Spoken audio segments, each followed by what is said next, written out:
Saints from Button Park here in North Albury. Bit of wind around, no rain as of yet, which is good to see. Hopefully that is all past us, and we're going to have a ripping game of footy. Blake Panthers with you, Bobby Jackson, Gus McLeod is momentarily disposed, and we've got Scotty Montgomery to the left as me as well. Last two games between these two sides, Monty. Lavington 77 defeated Myrtleford 42. You were there both times in round 11. Lavington 91, Myrtleford 50, a 41-point win to Lavington. They have had the Saints measured this year. Yeah, I thought Easter Sunday probably surprised a few people with just what Lavington were able to dish up and showed us, because the big talk all pre-season was how good Myrtleford will be with who they've picked up and how they finished last year. The last 6 weeks last year, they were probably nearly the best side in the competition, just missed the finals. And then the way Lavington were able to just put them to the sword, I think, in round 11 was top-notch. That really stamped my opinion on Lavington being a real genuine chance for the flag. Just the way they were able to play their game. They took the Myrtleford game away from them, where they weren't able to run from half back and use it through the middle by hand. They just took so much away from Myrtleford, and then was really good themselves going the other way. Yeah, you did right, Monty, and this is, the stats individually, apart from playing against each other, very, very even across the board. They're in the top 3 or 4 for all major categories, but head to head, it's a different game altogether, isn't it? So it'll be interesting to see how Myrtleford try and get the game on their terms across half-back, and a bit of springboard, a bit of space across half-back, and in Lavington. And it'd be great to see how they go about it. I haven't had a chance to see a lot of them this season, how they go about getting things on their terms as well. It's going to be interesting to see how Myrtleford bring the pressure today, because they rank 8th for tackling, so they're 49 tackles a game, whereas Lavington, even though they take 100 marks a game, Monty, and possess the footy, they're the number 1 tackling side, so we know they hunt, and their pressure is unbelievable. So Myrtleford have to match Lavington in that aspect of the game. Absolutely, they do. And we know the way that Myrtleford like to win the ball back. They try to win it at half-back and get their drive from there, whereas Lavington's a real contested ball, around the ball sort of team. So that's probably why those numbers are so different. So it's going to be very, very interesting to see if Myrtleford can bring the pressure. They brought it last week. I thought their tackling last week was really good. Bobby, you were there as well. You saw that as well. And it was like a finals sort of atmosphere, the way the players went at it. And I feel today will be exactly the same. You can't take a backward step in a finals game. They're both good intercepting teams, both scrambled footy and ball in the air as well. So that sort of goes to what you just said there, Monty. The pressure around the footy, and Lavington's pressure around the footy causes intercept possessions around the stoppage and across half-back. So it'll be interesting to see how Myrtleford go about that. You get on the outside of the stoppage and run nice and hard with the likes of Tenardi and East, versus the conglomerate of midfielders that Lavington have got, and they're very disciplined in their defensive side of the game. Just noticed something about Lavington's lineup, Monty. Yeah, Nico Sedgwick's run out, so he was named as an emergency, but he's made his way into the senior side. So we'll quickly scan and see who's gone out of the side and work on that one for our listeners. I think Michael Buckets Bouquet, the operations manager of the Ovens and Murray, is going to flick us a text with any late outs for the respective sides. So you're right, Nico Sedgwick, number 26, was not selected for Lavington, but he is in today, so can't help but think there has to have been a late change. Let's take a break. Pre-game done and dusted. The first quarter on the other side of this. It's a Lavington Panthers taking on the Myrtleford Alpine Saints in the qualifying final. It's O&M Live, and on O&M Live, you won't miss a thing. AT John. Weekly. Thanks, mate. Yep. Adroit Insurance and Risk, your local insurance advisor. Able to tailor insurance programs to support your business. And we're proud to support our local community.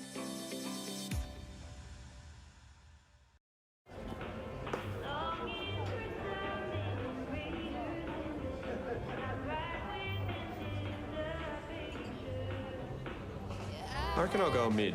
Carlton Drive 3.5. Embrace the mid.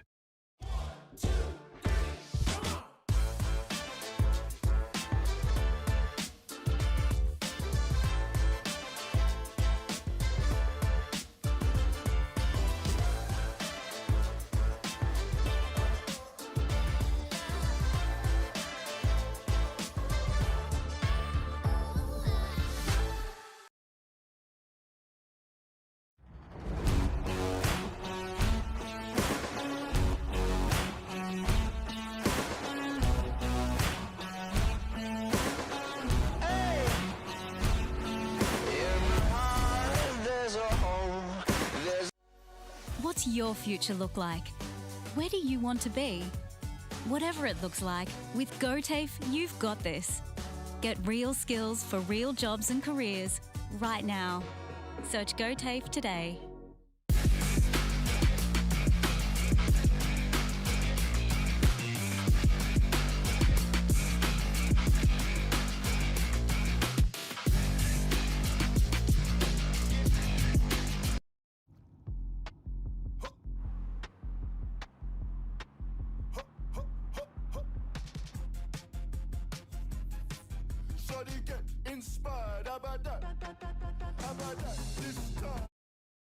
The new Nissan Navara has landed at McRae Nissan with a tougher, more rugged design, Nissan intelligent mobility, advanced off-road capabilities, and a host of on-road refinement. Test drive one today at McRae Nissan.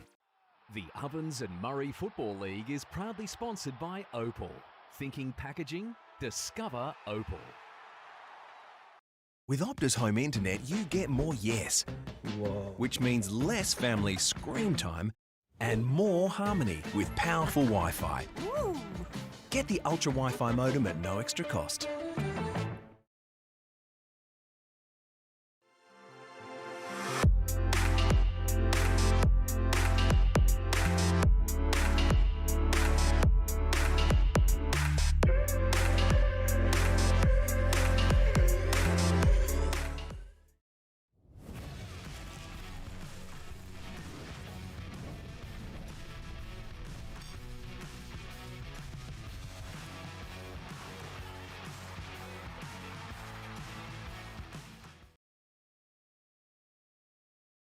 Welcome to Sundancer Homes. We make building your dream home exciting and stress-free.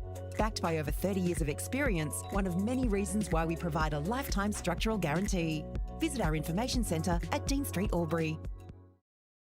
This goes out to all the runners, the racers, the chasers, out of the box, and primed for the show. On your marks, get set. Running too late. Being first out the gate. Get the fit you need. The athlete's foot. Fit for every run. Every day we look after our family first. We go on adventures, we entertain with them, we care for them. Tobin Brothers Funerals will look after your family too. With a fixed price funeral plan, you can be assured your family won't be burdened by the cost of your funeral. Tobin Brothers are a trusted name since 1934 and take pride in creating funeral solutions. Tobin Brothers Funerals, Wodonga and Lavington Corowa. in second position, playing the Myrtleford Alpine Saints in third. It's the qualifying final. It's a big contest, and the winner will take on the Wangaratta Rovers for a spot in the grand final next week. Blake Panthers with you. Glad to have your company on 2AY, Edge FM, or Ovens and Murray Snap Print Solutions TV for the first time on this Saturday afternoon. My co-caller alongside me, we'll get to him very soon, Gus McLeod and Bob Jackson on the 40-wing stat sheet. Monty, over to you, boundary side. What are conditions like out there at Button Park? Windy. Very, very windy always. It's going down in the stand, Sergeant, and it's probably a 4-goal breeze, I'd reckon. So, yeah, and a quick update, Pat Ryan is the player that's come out for Nico Sedgwick. Apparently a bit of an AC joint issue.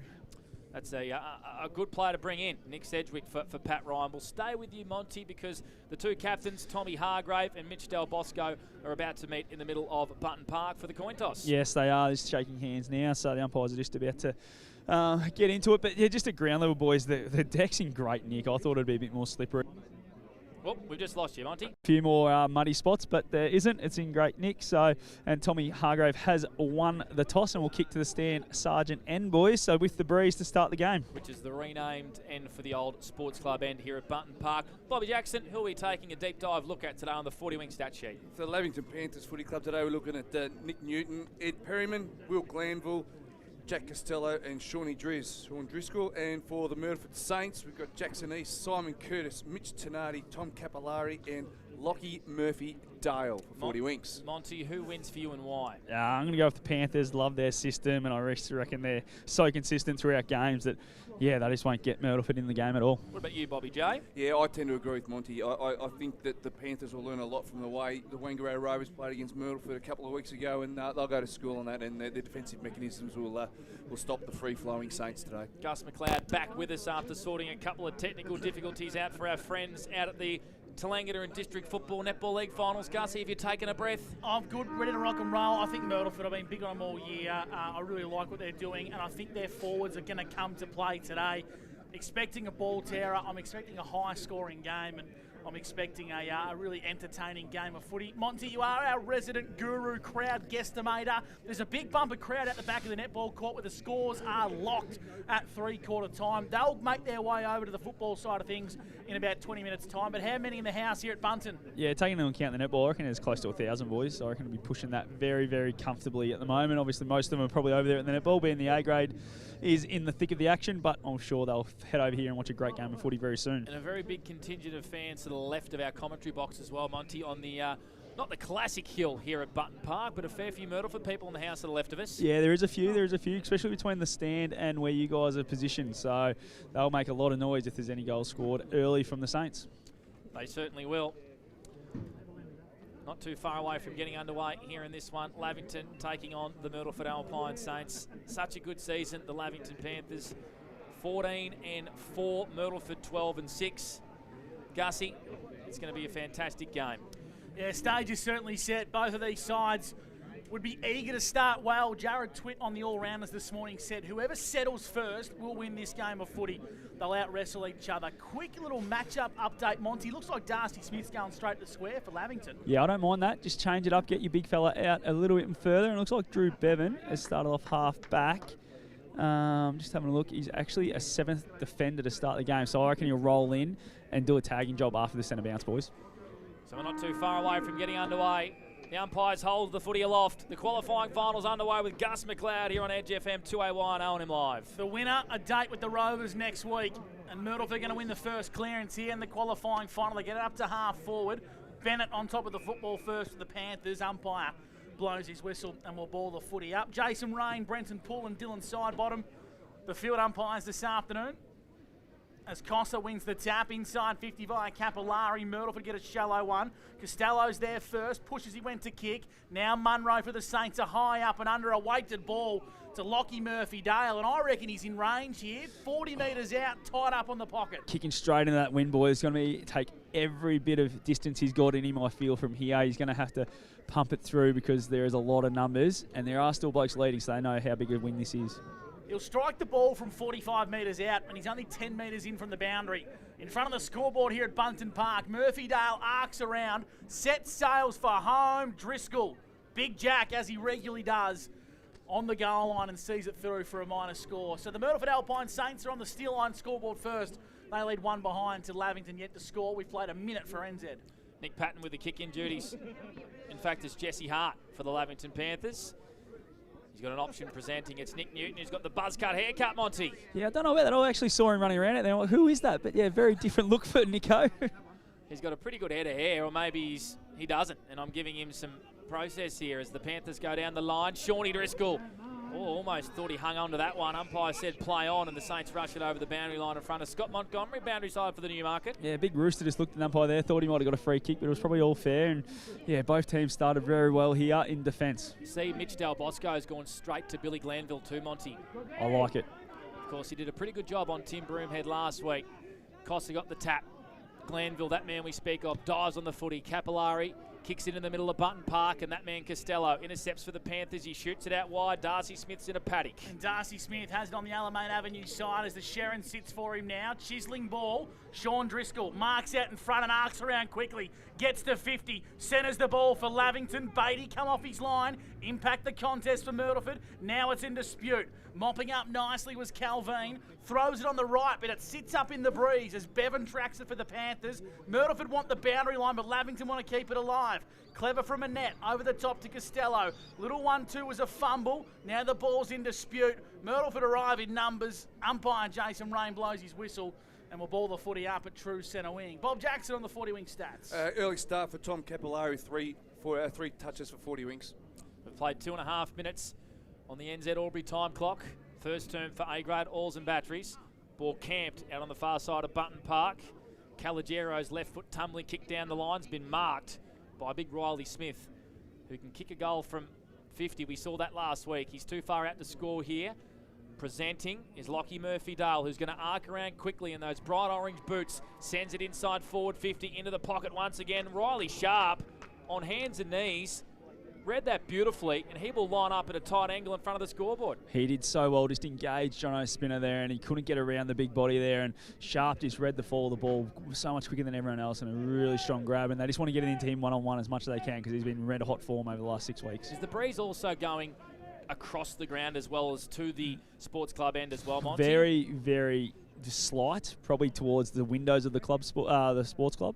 So Riley Sharp, he's the most informed forward in the competition so far this back half of the year. 32 goals in the last 10 games, and he's nailed a tight one for the Saints. They draw first blood in the qualifying final. 1-1-7 to the Panthers, yet to score. We've played 4 minutes for NZ. That is goal number 43 for Riley for the year. Yeah, as you said there, Panther, 43 goals for the season for the big fella Riley Sharp, and he's been in outstanding form the last 3-4 weeks, particularly when the Saints are making their run towards the back end of the season. Boundary side, Scott Montgomery for the Newmarket Hotel. Just noticing after 4 minutes, not a great deal of rotation action. Yeah, no, the first ones were just made then. Darcy Smith come off, and Jake O'Brien, a good one to come off the bench, has gone forward. Tell you what, you wouldn't mind him coming off the pine for you. Here's Newton in the guts, and he's going to break away for the Panthers. On the non-preferred up to half forward. Swinnerton got a nice bounce. Newton's running forward again. Has to shake and bake. Ran into a brick wall. Riley Calvin, with an elite body and paint player that just stood in the hole. Sucked in a big tackle, and now he lowers the eyes to Tenardi. He's on the 40-wing stat sheet as the ball sits for him across half-back. Oh, he's ran into trouble. It was good pressure from Swinnerton.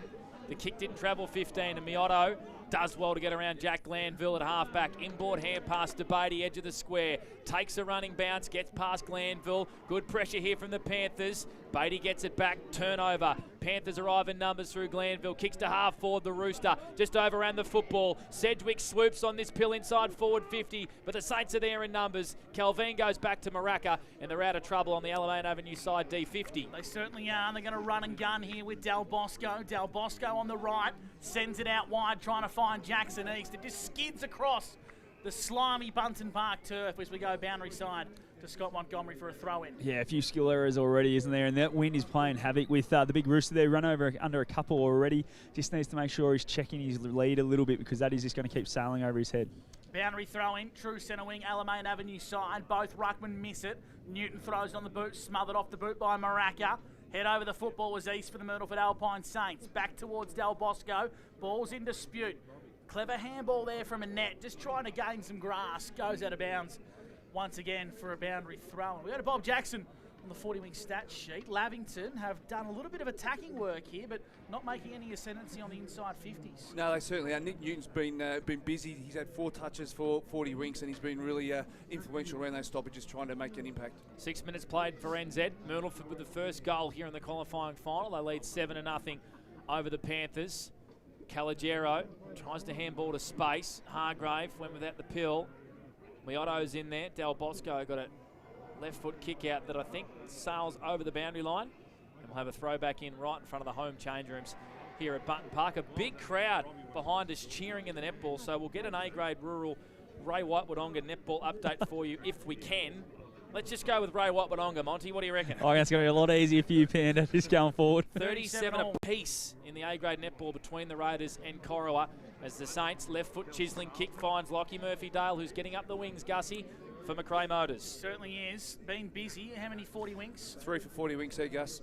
Right in front of the club rooms here, or the change rooms, I should say, Alamein Avenue side. Not many options are presenting for Lockie, so he sets it up into the wind. Driscoll with a big fist. That was Jack. Out of bounds once again. So we got a boundary side level. Scotty Montgomery. Yeah, just the way both teams are set up defensively. They're getting a spare back and helping out a lot. And you see Driscoll there, the ruckman, was able to come across third man and get that fist on it. And we've seen that a lot when Lavington are going forward. There's always been a spare there, normally a runner for the Myrtleford side. Oh, that boundary throw and the wind just took that bad boy and the ruckman were nowhere to be seen. And we have a stacks on and a ball up. Point of the square. Massive crowd behind us for the A-grade netball. Lots of cheering happening between Corowa and the Raiders. So it's a tight one, as we said. 37-all in the A-grade netball. First term here for Steelline. Myrtleford Saints up by 7. They reload again. A shallow entry. Jack Glanville got a poor bounce. It favours Harrington. Glanville does well. Tackled at the last minute by Harrington. Munro arrives, some assistance. Free Whistle. Kick. Yeah, just held on to him after the tackle, so free kick to Jack Glanville. So the Panthers in defensive 50. He's had a sensational back half of the year, this kid, Jack Glanville, coming off 27 disposals last week. Goes down the line. Perryman floats in, got two hands to it. Newton boot the ball. Did go very far, and the Saints win it back in numbers. Inboard kick from Maraka has to be good. It is. Front on contact. Free kick to the Saints just inside the centre square. They lead 7-0. Steel line scoreboard. 9 minutes played for NZ. Beatty wants to play on quickly. If the ball can sit for Calogero, he's away here. Got a bad kick and no one in support. Coming up is Brady Sharp. Handballs backwards, trying to find Jake. Jake set upon quickly by Alex Bennett. Umpire calls for a stoppage once again and will ball it up. Ray White rule netball update sees the Raiders +2, 39-37 with 5 minutes to go. And here's Blake Panterescott. Thanks to McRae Motors. Cossa, some early ascendancy in the ruck. Saints want holding the ball. Umpire says no. Costello, that is a high up and under, as high as the clouds. And it's been marked by Riley Calvin, who's had a good start for the Saints at halfback. And he takes a breath. Got some options short. Goes to Munro, who plays on straight away. Kick across his body, looking for Murphy Dale. Sliding on hands and knees at half forward. Panthers win it back. Clean bowls Darcy Smith. They're just a little bit fumbly here at the moment, the Panthers. They win it back through Jake O'Brien, who torpedo punts a mongrel inside 50. Sharp and Oosterhoff wrestle. Well done, Brady Sharp. Shawnee Driscoll picks it up, holding the ball. Great tackle from Diesel Beatty. Sean Driscoll had himself in the goal face. He was running into an open goal. Certain goal saved by the Saints. Monty for the Newmarket. Yeah, that's a couple of big tackles now from their back six. Riley Calvin first, and then Diesel Beatty there. Just showed, we spoke about their tackle pressure needs to be up today, and it's on. As the ball goes out wide, it's Capillari for the Myrtleford Alpine Saints. Collegero now marks true centre wing, Alamein Avenue side. Lavington are pushing well behind the ball, so Myrtleford have to try and pick their way through. Long down the line. Free kick for a push in the back, ignored. Bennett, who's been busy for Lavington, marks it centre half back and kicks it exactly where it came from. Long down the line, Del Bosco got a fingertip. Now the ball goes out of bounds. So I'm going to say the 7th or 8th boundary throw in on that far wing, Scott Montgomery for the Newey. Yeah, absolutely. You watch everyone when the umpire throws it in, it's just going to the left of the screen. So there's a bit going on out there with this breeze. It's very gusty, and Lavington haven't been able to make full use of it to start this quarter. Almost 11 minutes gone here in the first term, thanks to A-grade oils and batteries, as Myrtleford shovel it out the back. Collegero's kick was smothered by Costello. Trying to soccer it forward was Billy Glanville, and he got taken late, Monty. Yeah, he got high. Just the bump there was a little bit high, so Glanville will get the free kick here and drive him inside 50 again. He looks a little bit ginger, Billy. I just might have had the wind taken out of him. Yeah, it was right down the middle. It was a great bump, but just Big got that little bit high. So it's going to be Billy Glanville. How many on the 40 winks for Billy Bob? Billy Bob. Early doors is 2 for Will Glanville. There's his third, inboard to Annette. Umpire said it wasn't the required 15. Play on's the call. Big Jack wrapped up by Riccardi. Jack Driscoll's under the pump here. Umpire said no prior. And there's no love lost between Lavington and Myrtleford. They're into it. Bit of argy-bargy. Umpire's balling it up. Defensive side of the square for Myrtleford. Question pre-game was Myrtleford going to bring and match Lavington's heat and intensity? And they certainly are here. Jesse Hart reloads a tumbler inside 50 for the Panthers. Where are the Crummers? Driscoll, a beautiful tap from Oosterhoff. Shawnee Dries doesn't miss this time. The little deft tap from Oosterhoff onto Sean Driscoll. Brant Raven from the Panthers. They get their first goal at the 11th minute mark for NZ. It just took a chaos ball from Jesse Hart inside 50 and a really classy act from Oosterhoff there. Just a little tap, really smart, and a great finish from Shawnee Dries, who is one of the best finishers around goal, and he was never going to make a mistake from there. Just a couple on the 40 winks stat sheet. Nick Newton's got off to a flyer with 5 touches for Lavington, or Tom Capillari's got the 4. But the big one that's standing out for me is the stoppage work of Myrtleford at the moment. They're 7-2 in front around the ground in regards to stoppage clearances. So 1 point lead here to the Myrtleford Alpine Saints. All thanks to Steel Line. Will ball the footy up. Smith won the tap into the path of Jackson East, who retreats via hand. Collegero for Myrtleford kicks him up to half forward. Lockie Murphy-Dale on the lead. Maraka crumbs for Myrtleford. Wants to find his right. Grubber kick inside 50. Patton's there for the Panthers. Handballs in hope. Tenardi tracking this ball when he was held without it. Free kick, play on, Murphydale, top of the goal square for Myrtleford. Here's a chance for Riccardi. He's diving on top of the ball, he's set upon quickly, and the umpire's going to ball it up top of the goal square. Myrtleford doing some really nice attacking work there, Panda, but Lavy's back six stood up. Will ball the footy up, top of the goal square. Bombing it on the boot was Aidan Cook for Lavington. Clears defensive lines, but he's opposing Ruckman Smith. Sat in the hole, lowered the eyes inside 50. It wasn't the required journey. Umpire said it wasn't 15. And Jake Sharp's a bit stiff, Monty, because I've seen plenty short being paid this year. Yeah, and I love it as long as they're consistent, Gussie. If it's not 15, don't pay it, but as long as they're consistent with it. 1 point lead to Myrtleford thanks to A-grade oils and batteries here in the qualifying final. 117 plays one straight 6. 14 minutes gone here thanks to NZ. And we're into attack for Myrtleford. Give the tap to Aidan Cook. He won it down in front of Smith. Costello head over the ball now. Tenardi wants to find an option, but he's surrounded by black jerseys. Sean Dries onto Swinnerton. Cedric was there, but it's a holding the ball. It's going to be a free kick here to Myrtleford. Jake Sharp's going to be the recipient, and he's going to get marched inside 50. Scott Montgomery for the Newey. Yeah, Swinnerton just went on with it on the ground a little bit, and Jake Sharp's probably sucking him in there a little bit. The experience of the old wily old coach is, come to the fore there, and he'll go and have a shot from about 30 out, boys. Tell you what, that's the breaker in this game, I reckon, Bobby J. There was a lot of argy-bargy, and this could be the one to blow it open. Well, there's a bit of the free kick counts 6-1 at the moment, so the discipline from Lavington's has been a bit questionable at the moment. So they want to tighten that up, otherwise they could get away from them really quickly here. So here we go, Jake Sharp. Sherrin in hand, kicking to the Logan Road end.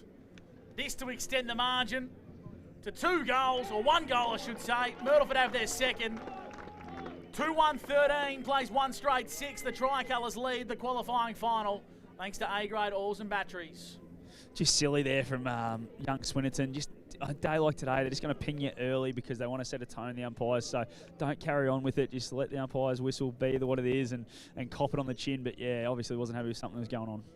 Inside 50s, 6-3 for Myrtleford at the moment, so they're getting a nice clean footy away from the clearances and the stoppages and giving their forward line good access to the footy. So the Sharps, the 2 goal kickers for Myrtleford.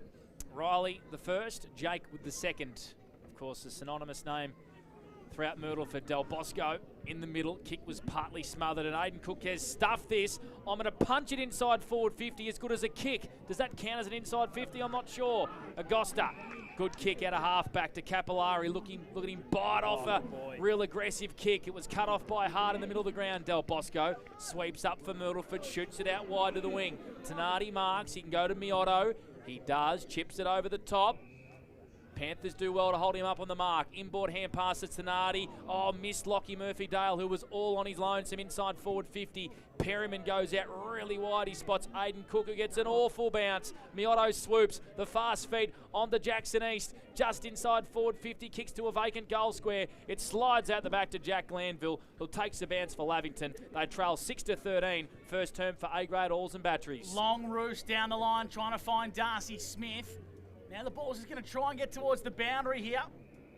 And it does so now, out of bounds for a boundary throw as we go to Bobby J on the 40-wing stat sheet. Jackson East and Mitch Tenardi getting to work, and also Tom Capillari all had 5 touches each for the Myrtleford Saints, while Nick Newton and Will Glanville, Jack Costello and Shawnee Dries have all got 4 or 5 touches each for the Lavington Panthers.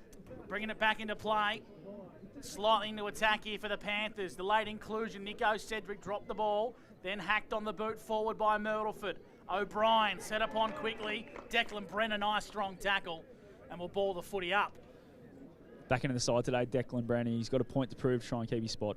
Of course, missing last week for Dom Bedendo to return. Jack Glanville now for the Panthers. They're inside 50. There's a +1.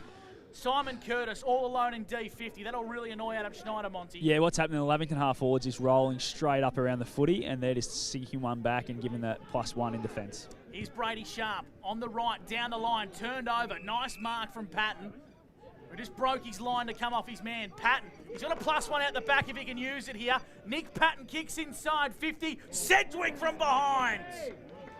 Elite body and paint play of the day. He could absolutely telegraph it from up here. But Myrtleford had no idea it was coming, Monty. Yeah, just really lazy manning of the mark there. Let Patton get an extra 20 metres towards goal, and with his sort of kicking ability, was able to pinpoint Nick Sedgwick, who's a beautiful contested mark. Missed the last couple, Nick Sedgwick. But he's in the side now with concussion. Snapping on the right, Nico Sedgwick. Margins back to a point here. Lavington 2 straight, Myrtleford 2-1. This is an epic on the Steel Line scoreboard as we go to Bob Jackson for some 40-wing stats. Yeah, Nico Sedgwick with a fantastic finish there, a well-renowned forward line finisher. Inside 50 for Lavington, a 5, but they're also taking 3 marks inside 50 from those entries. So that's a defensive look that Myrtleford need to check on every now and then, because those numbers are quite high. Whereas on the other end of the scale, inside 50s for Myrtleford 8 with only the 2 marks inside 50. So the number 2 marking side inside 50 at Lavington, they average 13.5, so they're on track to meet their average. Back in the middle, Sharp. In fact, it was Smith with the tap. Tenardi burrows his head in. Gets a good hand pass out to East, and here come the Saints out the front of the stoppage. Del Bosco with a torpedo punch. Sharp. Was he held in the goal square from Spinner? Umpire says no, and Lavington concede a rush behind in the last line of defence and scores. Go to Myrtleford 2-2. To Lavington 2 straight on the Steel Line scoreboard. We've played 19 minutes for NZ. First term for A-grade oils and batteries. Here's Gus McLeod for McRae Motors. 19 minutes gone as we go long down the line. Alamein Avenue side. Big clunk out in front from Smith. I thought he was stiff. Aidan Cook for Lavington. Kicks down the line. Sanson in front of true centre wing. Marks uncontested for Lavington. He's got nothing inside 50, boys. That's the voice of Scott Montgomery for the Newmarket Hotel. So he waits. He sets up at the play here and he finds O'Brien. I reckon that went shorter than the pass to Jake Sharp before, but it's a mark nonetheless. Here's O'Brien in the long sleeves. Just sets sail into the breeze. He needs a flyer for Lavington. One-on-one contest. Hurricane got the fist. Impacting here is Agosta. Head over the football. Bennett, who looks like he's floating forward. Agosta got him in a tackle. He had prior opportunity. Umpires put the whistle away. Now we'll ball it up 40 metres out from the Lavington goal. 20 minutes gone here. Myrtleford lead 14-12 over the Lavy Panthers for A-grade oils and batteries. Blake Penderescott with you and Gus McLeod for McRae Motors. Del Bosco getting busy early with a job. His hand pass missed Agosta. East played that well.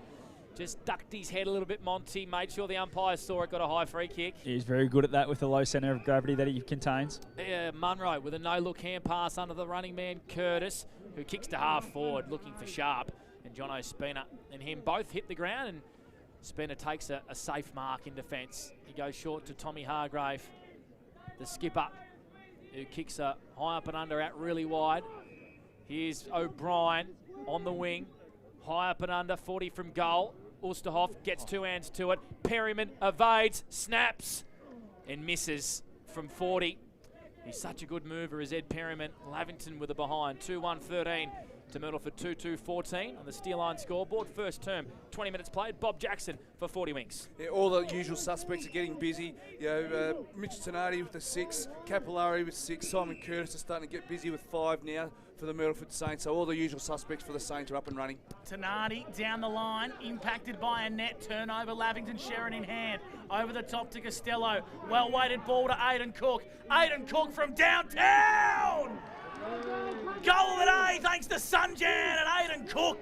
The makeshift ruckman just goes bang, and he gives Lavington the lead. 3-1 to 2-2. Lavington have come to play, Monty. Absolutely. They're having that effort from Chris Annette to win the ball back in a one-on-one against Lockie Murphy-Dale was big right in front of the benches here, and then he was able to get the handball forward. And Aidan Cook, what a finish that was from long range. The big fella just gets moving, and he's been so crucial back in this Lavington side all year, and he's really given him a spark inside 50. The ruck drill is very, very important. Around the ground, the Lavington ruckmans in Cook and Driscoll are doing a fantastic job, whereas around the stoppages, the Myrtleford ruckmen are getting ascendancy. They've got the stoppages 10-3 on their terms. Aidan Cook with a wonderful running finish. Had a bit to say to Del Bosco as well. Speaking of Mitchy Dell, gets a clearance to Maraca off a step. Kicks to the point of the defensive square. Harrington just gives away a free kick. It's a hard tag, I reckon, from Harrington on Costello as well, Monty. Yeah, it looks like he's following him everywhere and changing wings when Costello does. Costello kicks to half forward. Perryman from behind gets a hand to it. Wasn't able to mark. Spills out the back. Shawnee Driscoll gets forward to centre. Tackled by Myrtleford. Ball up 48 metres out from Lavington goal, who have kicked the last 2 in this game through Sedgwick and Aidan Cook. They lead by 5 points for Steerline, 22 played for NZ Albury. Kicking with the breeze are the Lavy Panthers. How many goals in this breeze, Mons? I reckon 3 or 4.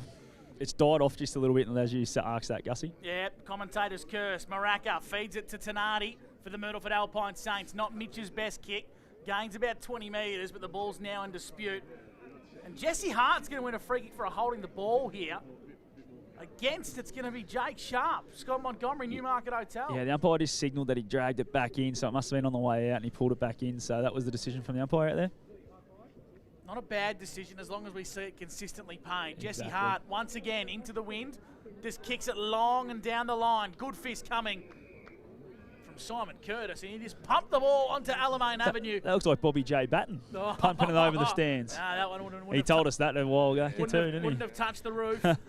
Bobby J on the 40 winks. Yeah, cleared the roof there a few times. Jack Costello's getting busy on his wing. He's had the 5 touches in a matchup with Harrington, and also through the middle, Will Glanville and also Nick Newton have had the 5 touches each through that midfield for the Lavington Panthers. Their efficiency inside 50 is still pretty good. They've got 9 inside 50s for 4 marks, Lavington, so they're pretty efficient when they move forward. Crowd looks to have picked up here at Button Park as well in the qualifying final. It's a 5-point lead to Lavington. Quarter time awaits us. We've gone 24 minutes. We're out of schnitzels, all righty. We need to get to the burgers. Oh, no. Capillari tries to evade, runs into trouble. His hand pass was intercepted by Glanville. Jams it on the left boot. Sanson was there. Calagero does well for the Saints in defence. Kicks to the middle of the ground. Good fist from Bevan, who looks like he doesn't have a tagging role.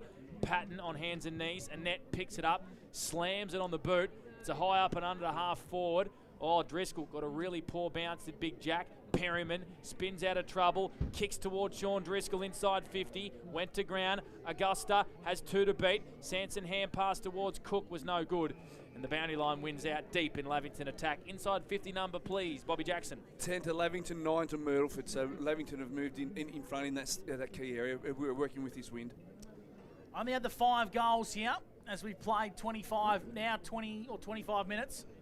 Thanks to NZ Albury and the boundary throwing deep into attack for the Panthers. Tap was one down by Smith. Now the ball's at ground level. A few circle around it.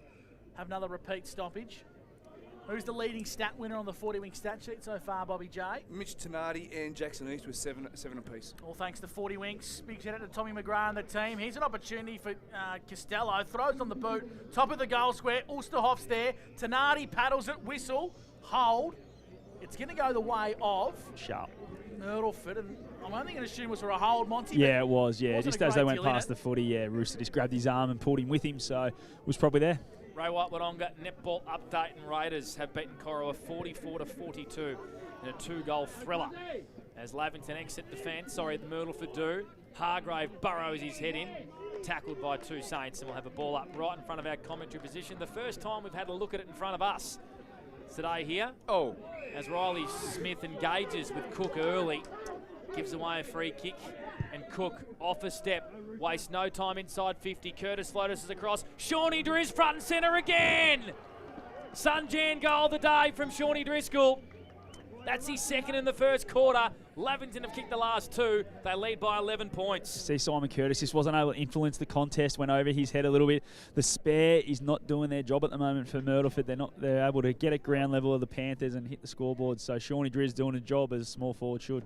They've really wrestled back the inside 50 wall with Lavington, the 11-9 in regards to the competition there inside 50. And when they go inside, they look dangerous. And Shawnee Driz, as Monty said, as soon as the ball hit the deck, he's as dangerous as anybody. Well, Monty called it a 3-goal breeze, and Lavington have just kicked 3 on the bounce. 25 plays 14. And Myrtleford are going to try and win the clearance from a standing start. Del Bosco gets it to centre half forward. In the hands of Murphy Dale. Kicking inside 50. Great defensive mark. Running back with the flight, the young gun, Jack Costello. He mops up and he's doing his work as an on-baller. He goes backwards to the scoreboard and he finds Jack Glanville. Works so hard. Try and tag him all you like, but you have to have the stamina to keep up with him, Monty. You do, and just those defensive backs as a tag, you're not going to go with him. The kick from Lavington was pretty poor. Murphy Dale is allowed an opportunity. And the siren sounds to end quarter time here at Button Park. And Lavington 4-1-25 hit the last 3 goals of the quarter. Lead Myrtleford 2-14. Stay with us on O&M Live to the 500 odd people watching on O&M Snap Print Solutions TV. They're listening on 2AY on Edge FM. It's a cracker. It's qualifying final day. Panthers by 11.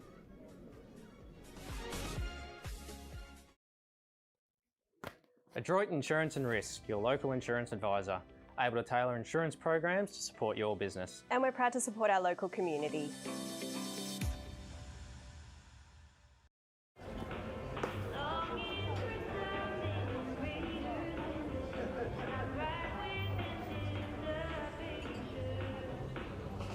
I reckon I'll go mid. Carlton Dry 3.5. Embrace the mid.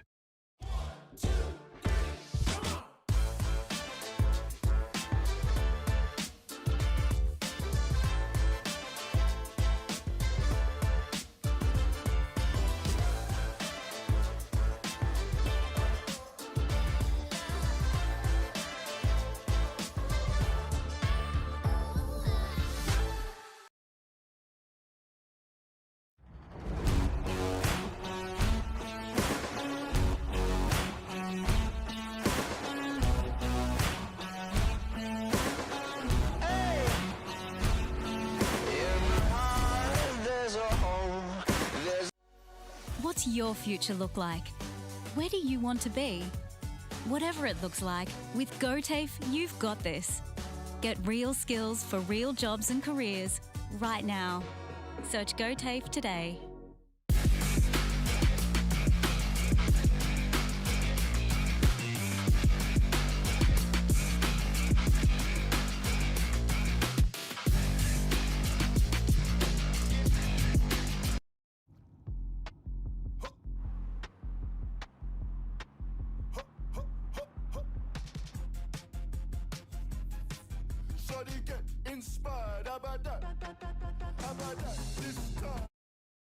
The new Nissan Navara has landed at McRae Nissan with a tougher, more rugged design, Nissan intelligent mobility, advanced off-road capabilities, and a host of on-road refinement. Test drive one today at McRae Nissan.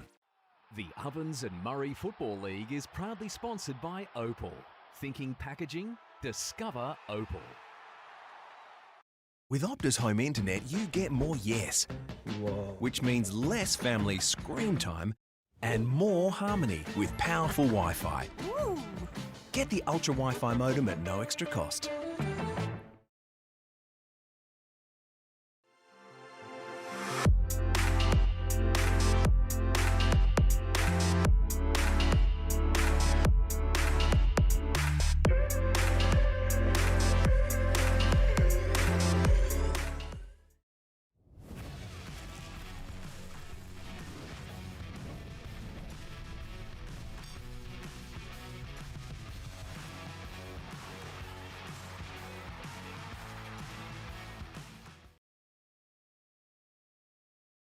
Welcome to Sundancer Homes. We make building your dream home exciting and stress-free.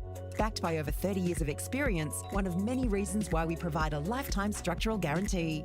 Visit our information centre at Dean Street, Albury. This goes out to all the runners, the racers, the chasers, out of the box, and primed for the show. On your marks, get set. Running too late. Being first out the gate. Get the fit you need. The athlete's foot. Fit for every run. Every day we look after our family first. We go on adventures, we entertain with them, we care for them. Tobin Brothers Funerals will look after your family too. With a fixed price funeral plan, you can be assured your family won't be burdened by the cost of your funeral. Tobin Brothers are a trusted name since 1934 and take pride in creating funeral solutions. Tobin Brothers Funerals, Wodonga and Corowa. For out there, Jaco Aubrey Wodonga. O&M Live on 2AY. An 11-point lead to Lavington at quarter time. They kicked the last 3 goals of the quarter to take an 11-point lead over the Myrtleford Alpine Saints. Blake Panthers got with you. We got Scotty Montgomery boundary side. We'll get to him soon. Gus McLeod and Bobby Jackson, who has our C&L shower screens and wardrobes. Quarters best in the first term, Bobby Boy. Yeah, quarters best is Mitch Tenardi for the Myrtleford Saints. He's had the 7 touches and very influential around the stoppages and is on the fringe of the stoppages. And young Jack Costello, who's got a heavy tag from Harrington, he's had the 7 touches as well. So a stat that stands out for me, lads, is the around the ground stoppage stat is 12-3 in favour of Myrtleford, but they just don't seem to be getting that next possession away from the stoppage advantage from that. Might go to Monty if we can. Boundary side for the Newmarket. Are you still with us, Monty? Yes, I am, Panda. Yes, just I was in the middle of the huddle, so I thought I'd keep quiet until I got out of there. But listened to a fair bit of Funky Miller then, and he was really happy with the way they were able to move the footy and get it in. But it just was a bit disappointed with how for 18 minutes they were so good, and then in the last 6 or 7 minutes they just dropped away from what they spoke about, especially when they're kicking into the breeze. They have to go to grass a bit more, go nice and wide. They're kicking a 50. 50 is a little bit too much late in quarters, so just kill the game a little bit and be a bit more aware. Well, to listen to Snides, he was so impressed with the way they were able to respond. Thought Myrtleford probably jumped them a little bit. They weren't up to the speed early enough, but then once they got rolling, they were probably the better side on the ground, which he probably hit the nail on the head. Alrighty, we might go around the grounds if we can. Have you got a score in the Tlangana District Football Netball League? Oh, you've just put me under the pump I there, have. Bobby J. I have got it there, boys. I've got you covered, Gussie boy. What's the score then, Bobby? 3-2-20 for Barnawatha to Kiwa Sandy Creek's 2-1-13. Thank you very much, Bobby J. Of course, all thanks to Mr. Stowe's pool. Well, Monty, crowd guesstimate now. I reckon it's up over 1,200. Yeah, I'm going 12 to 1,300, mate. Absolutely. I think a few of those netball people have rolled over, and since the sun's come out, I reckon a few more come through the gate as well.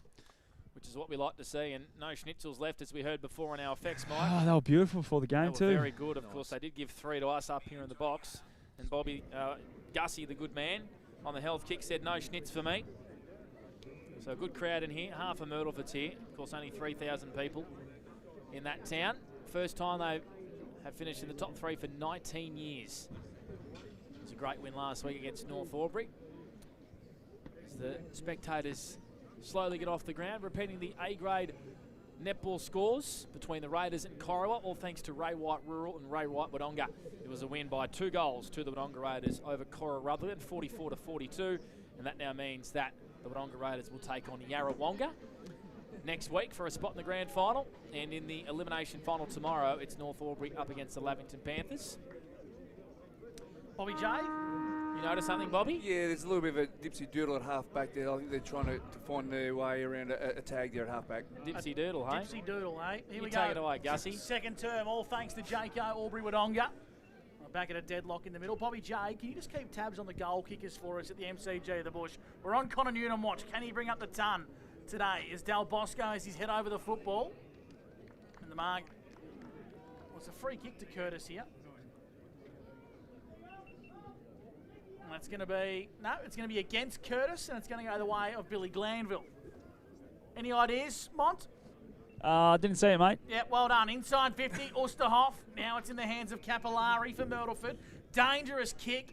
It's been marked by Lockie Miotto. He wants to play on to the overlapping run of Capillari once again. On the trusty left, he's got Smith in front. Too big, too strong for Jesse Hart.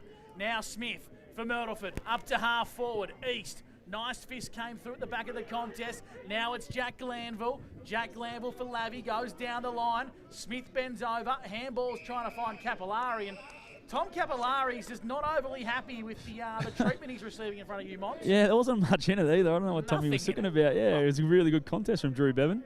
He just worried him over the boundary line. That's all he did. Kappa didn't like it. Good throw-in. Look at the purchase on that. Cossa and Driscoll tussle, a clever tap from Newton. Tanati just got held. Myrtleford Saints get a free kick on centre wing. He's not going to muck around Mitch. He's going to play on. He's going to run casually about 15 metres and kick it into the pocket. Murphy Dale! The meat and the sandwich caught between 2 Panthers. Took a mark. I reckon he's going to run around here straight away and snap through the Saints 30 does. Sunjan goal today. Elite body and paint play today for Myrtleford. First goal the second quarter. The double Cobra And the Saints move to 19-25. Just really good from Tenardi here on the half-forward flank. You'd hear the voice coming from half-back saying, just get it in. We've got one-on-ones, we've got one-on-ones, and that's what they had. And Lockie Murphy-Dale, geez, he started this game really well. I thought his first 10 minutes was nearly best on the ground, and then to start this quarter with a goal, he's just going back to the days of old, I reckon. Support your argument there, Monty. He's had 6 for 40 winks early doors, and he's been a vocal point of the footy moving forward. And Tenardi, as you said, using that breeze beautifully, and Lockie Murphy-Dale, he's showing signs of having a day out here. Certainly is. And I just heard the Vuvuzela, which is a Liv Sinclair, Liv Laspina purchase. And if I hear it again, there's going to be a DM. Vuvuzela? She's brought the Vuvuzelas, mate. Reminiscent of the 2010 Soccer World Cup. Over in South Africa. In South Africa, the Vuvuzela. Yeah, I like it. I thought they were banned at sports venues. Well, I'm about to ban them because I'll confiscate them at half-time. Yeah, you're going to take on Liv and M in 2 seasons, mate. Bloody oath it will be. It'll be Ladies' Day Gate 2.0. Inside 50 go the Panthers. Darcy Smith absorbed in a tackle. Umpire calls for it. We'll ball it up once again. 35 metres out from Lavington goal. The Panthers lead by 5 points after 3 minutes for NZ. Capillari lurks here for Myrtleford. Ball still at ground level. Just pinballs around and spills out to Jack. Jack Glanville, top of the goal square, needs a good bounce, doesn't get it. Myrtleford have numbers. Agosta feeds one back, long down the line to Miotto. Lockie Miotto marks on the junction of the boundary and the defensive 50 in front of the cricket nets here at Bunton Park. Gus McLeod with you for McRae Motors. There's Miotto. Casually goes down the wing. Massive pack of players. Losing his footing was Perryman. Good pick up from Toby Cossa. On to East. Reloads to a one-on-one. Sharp! With strength. Up against John Ospina. That is a wonderful leap body and paint contested mark, and he will line up for his second on a slight angle. See, it's just so different when you're kicking with the breeze. Just get it long to the one-on-ones as quick as you can, which just happened then. And just too big, too strong. Wasn't he, big Sharpie? And this is showing why he's been nearly the best forward in the competition for the last 8 weeks. Not nearly, he has 33 goals since round 10, including the one he's kicked to date. Had a really low first half of the year, become a dad and everything's turned. Riley Sharp, 40 out, kick on the way, misses just to the near side. 3-3-21 Myrtleford, Lavington 4-1-25 on the CMV Truck and Bus scoreboard. We've gone 4.5 minutes for NZ. Bob Jackson, what do you got for us? Inside 50s, a 3-2 for Myrtleford. So back up what Scott Montgomery just said. They're using the breeze beautifully, getting the ball in nice and quick and giving their forwards every opportunity. From full back, someone's ordering a bit of coleslaw. Just a little bit though. Just a little bit. Douglas goes down the line. We are above the barbecue here at Bunton Park. It smells good. Country broadcasting at its best. Any coleslaw left, mate? Just a little bit. Only a little bit left. Big Jack. He's going to go long down the line for Lavington. I reckon I scared the crap out of him. I reckon you did. Aidan Cook Cook down there as well. Dropped an absolute dolly over the top, trying to keep it alive. What did the burger look like, Gussie, when you look down? Don't know. All I could see is just a little bit. Top of a few craniums and a bit of coleslaw. Boundary side for the Newmarket Hotel. I reckon that's Diesel baiting and a bit of strife in the hands of the trainers. I think it's Harrington. Is it Harrington? Yep, just. It's one of the two. He's got the pinks on, so that might be Damon. Doesn't look good, Monty. The ball goes inside 50 for Myrtleford. Smith, big collision, spills out the back. Lavington have time to mop this one up. Dangerous kick. Jack Glanville's under the pump, tied up on the boundary line, got the boundary line. He was chicken wings across. Sharp and Jake wasn't overly happy. He thought it was going to be a holding the ball, and Drew Bevan breathes a big sigh of relief. That was a mongrel Sharon punt. Absolutely wasn't. It just looks like a bit of a calf issue for Harrington Downey boys. He looks like he's ready to go back on, but it's going to get him to do a few calf raises and get it stretched up. The Monty specials. The calf would be sore when you follow around Costello. It was a good tap from Smith out the back of the stoppage. East got one high.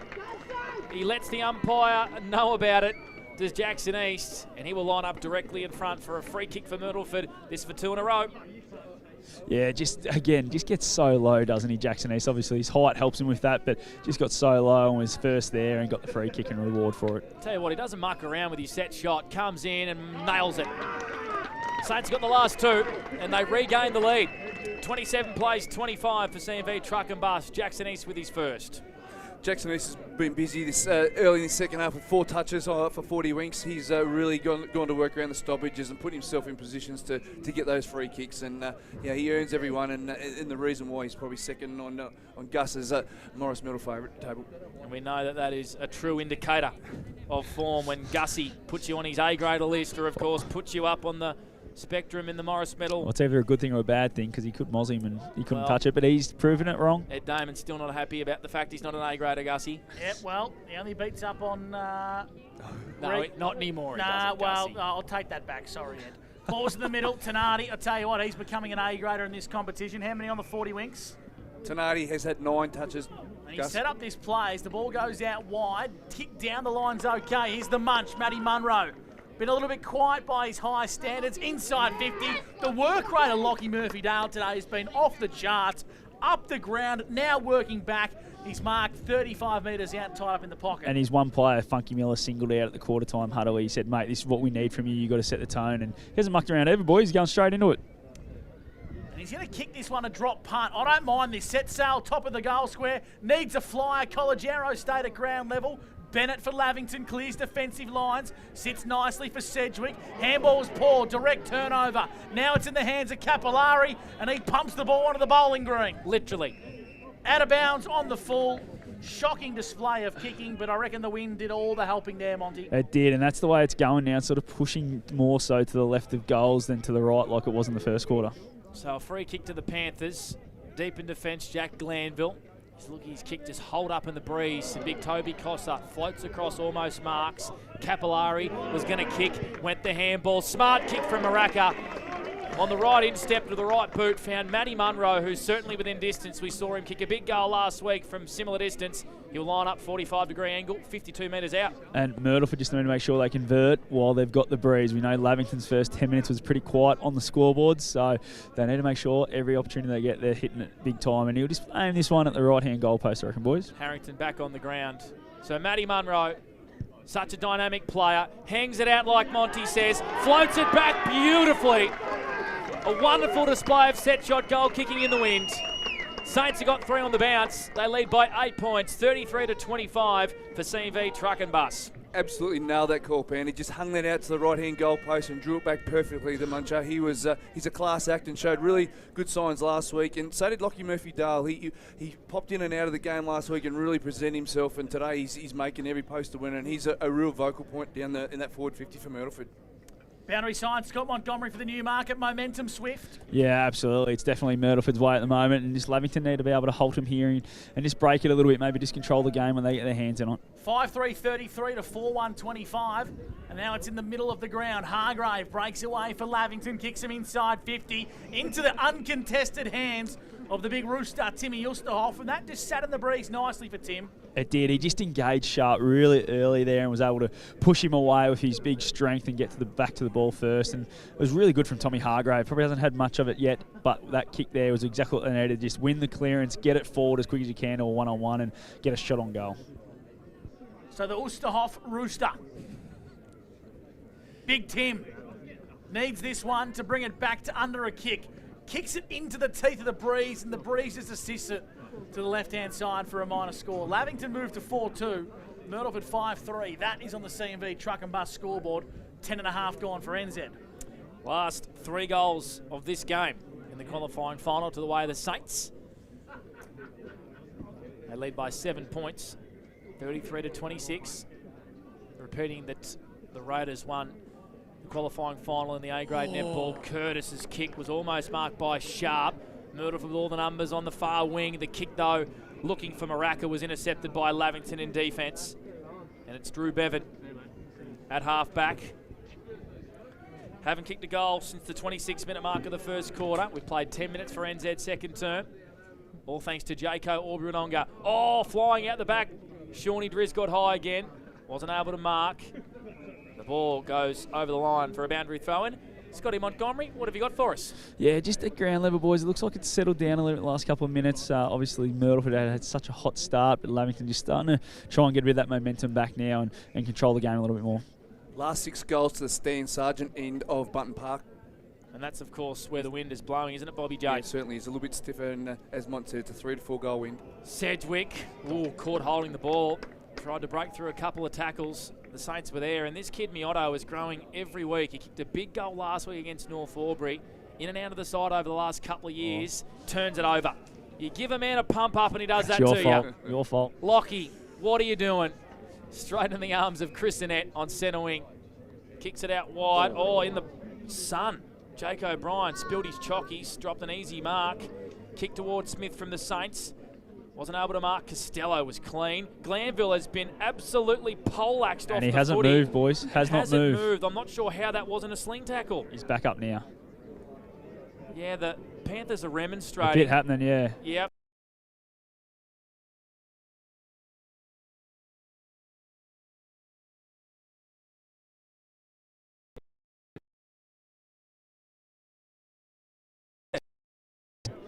Jake O'Brien and Lockie Miotto. He's caught holding the ball.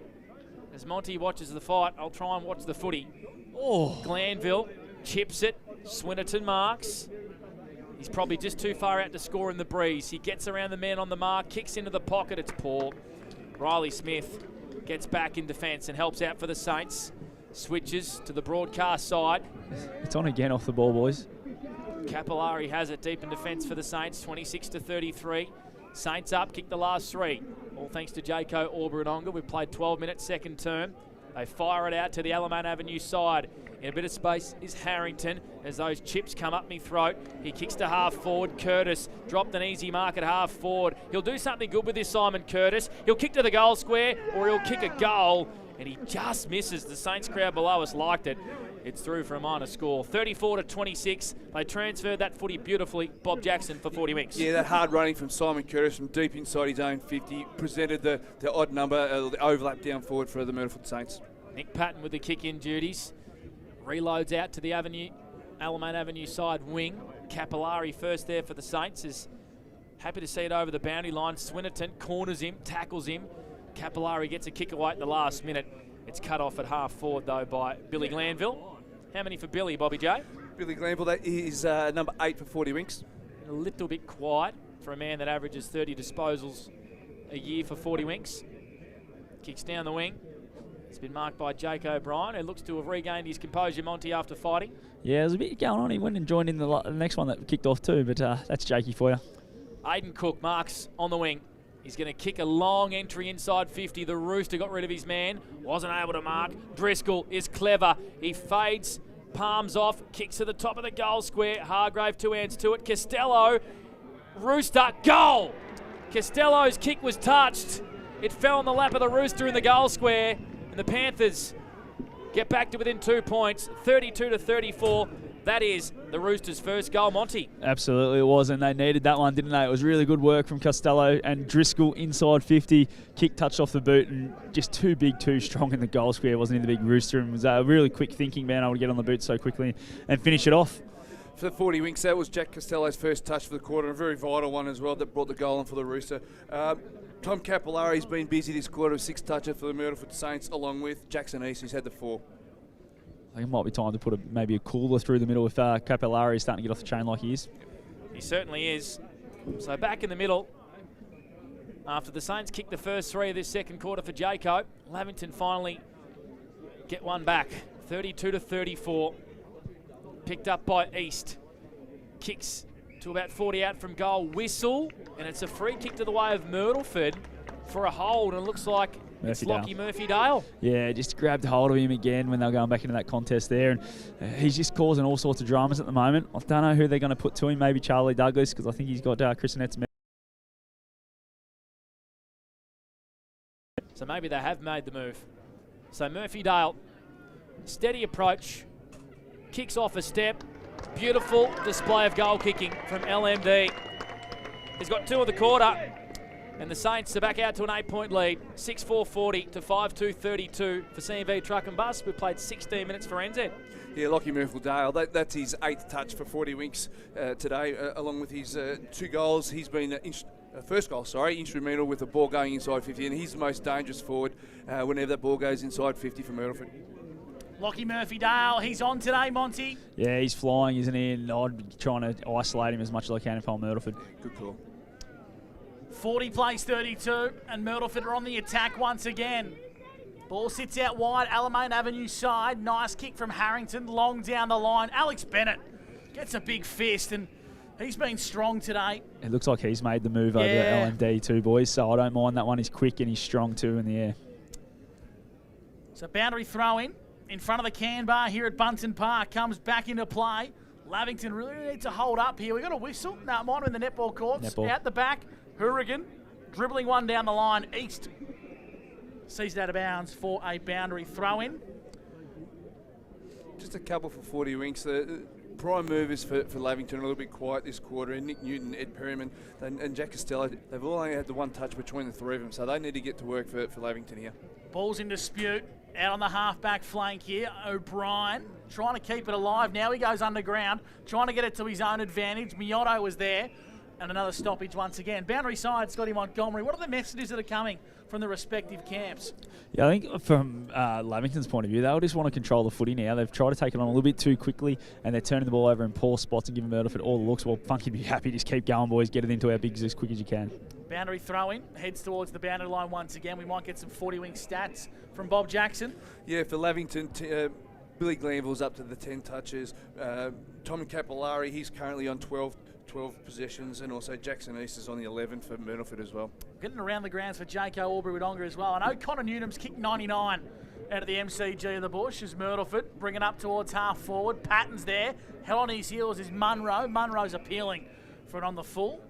Or a deliberate, he won't get it. Boundary throw-in 40 metres out from Myrtleford goal. Around the grounds, thanks to Jaco Albury-Wodonga, it's Kiwa, Sandy Creek and Barnawatha for a spot in the big dance. Bobby J. Currently 32 to 26 Kiwa, Sandy Creek's way at the moment.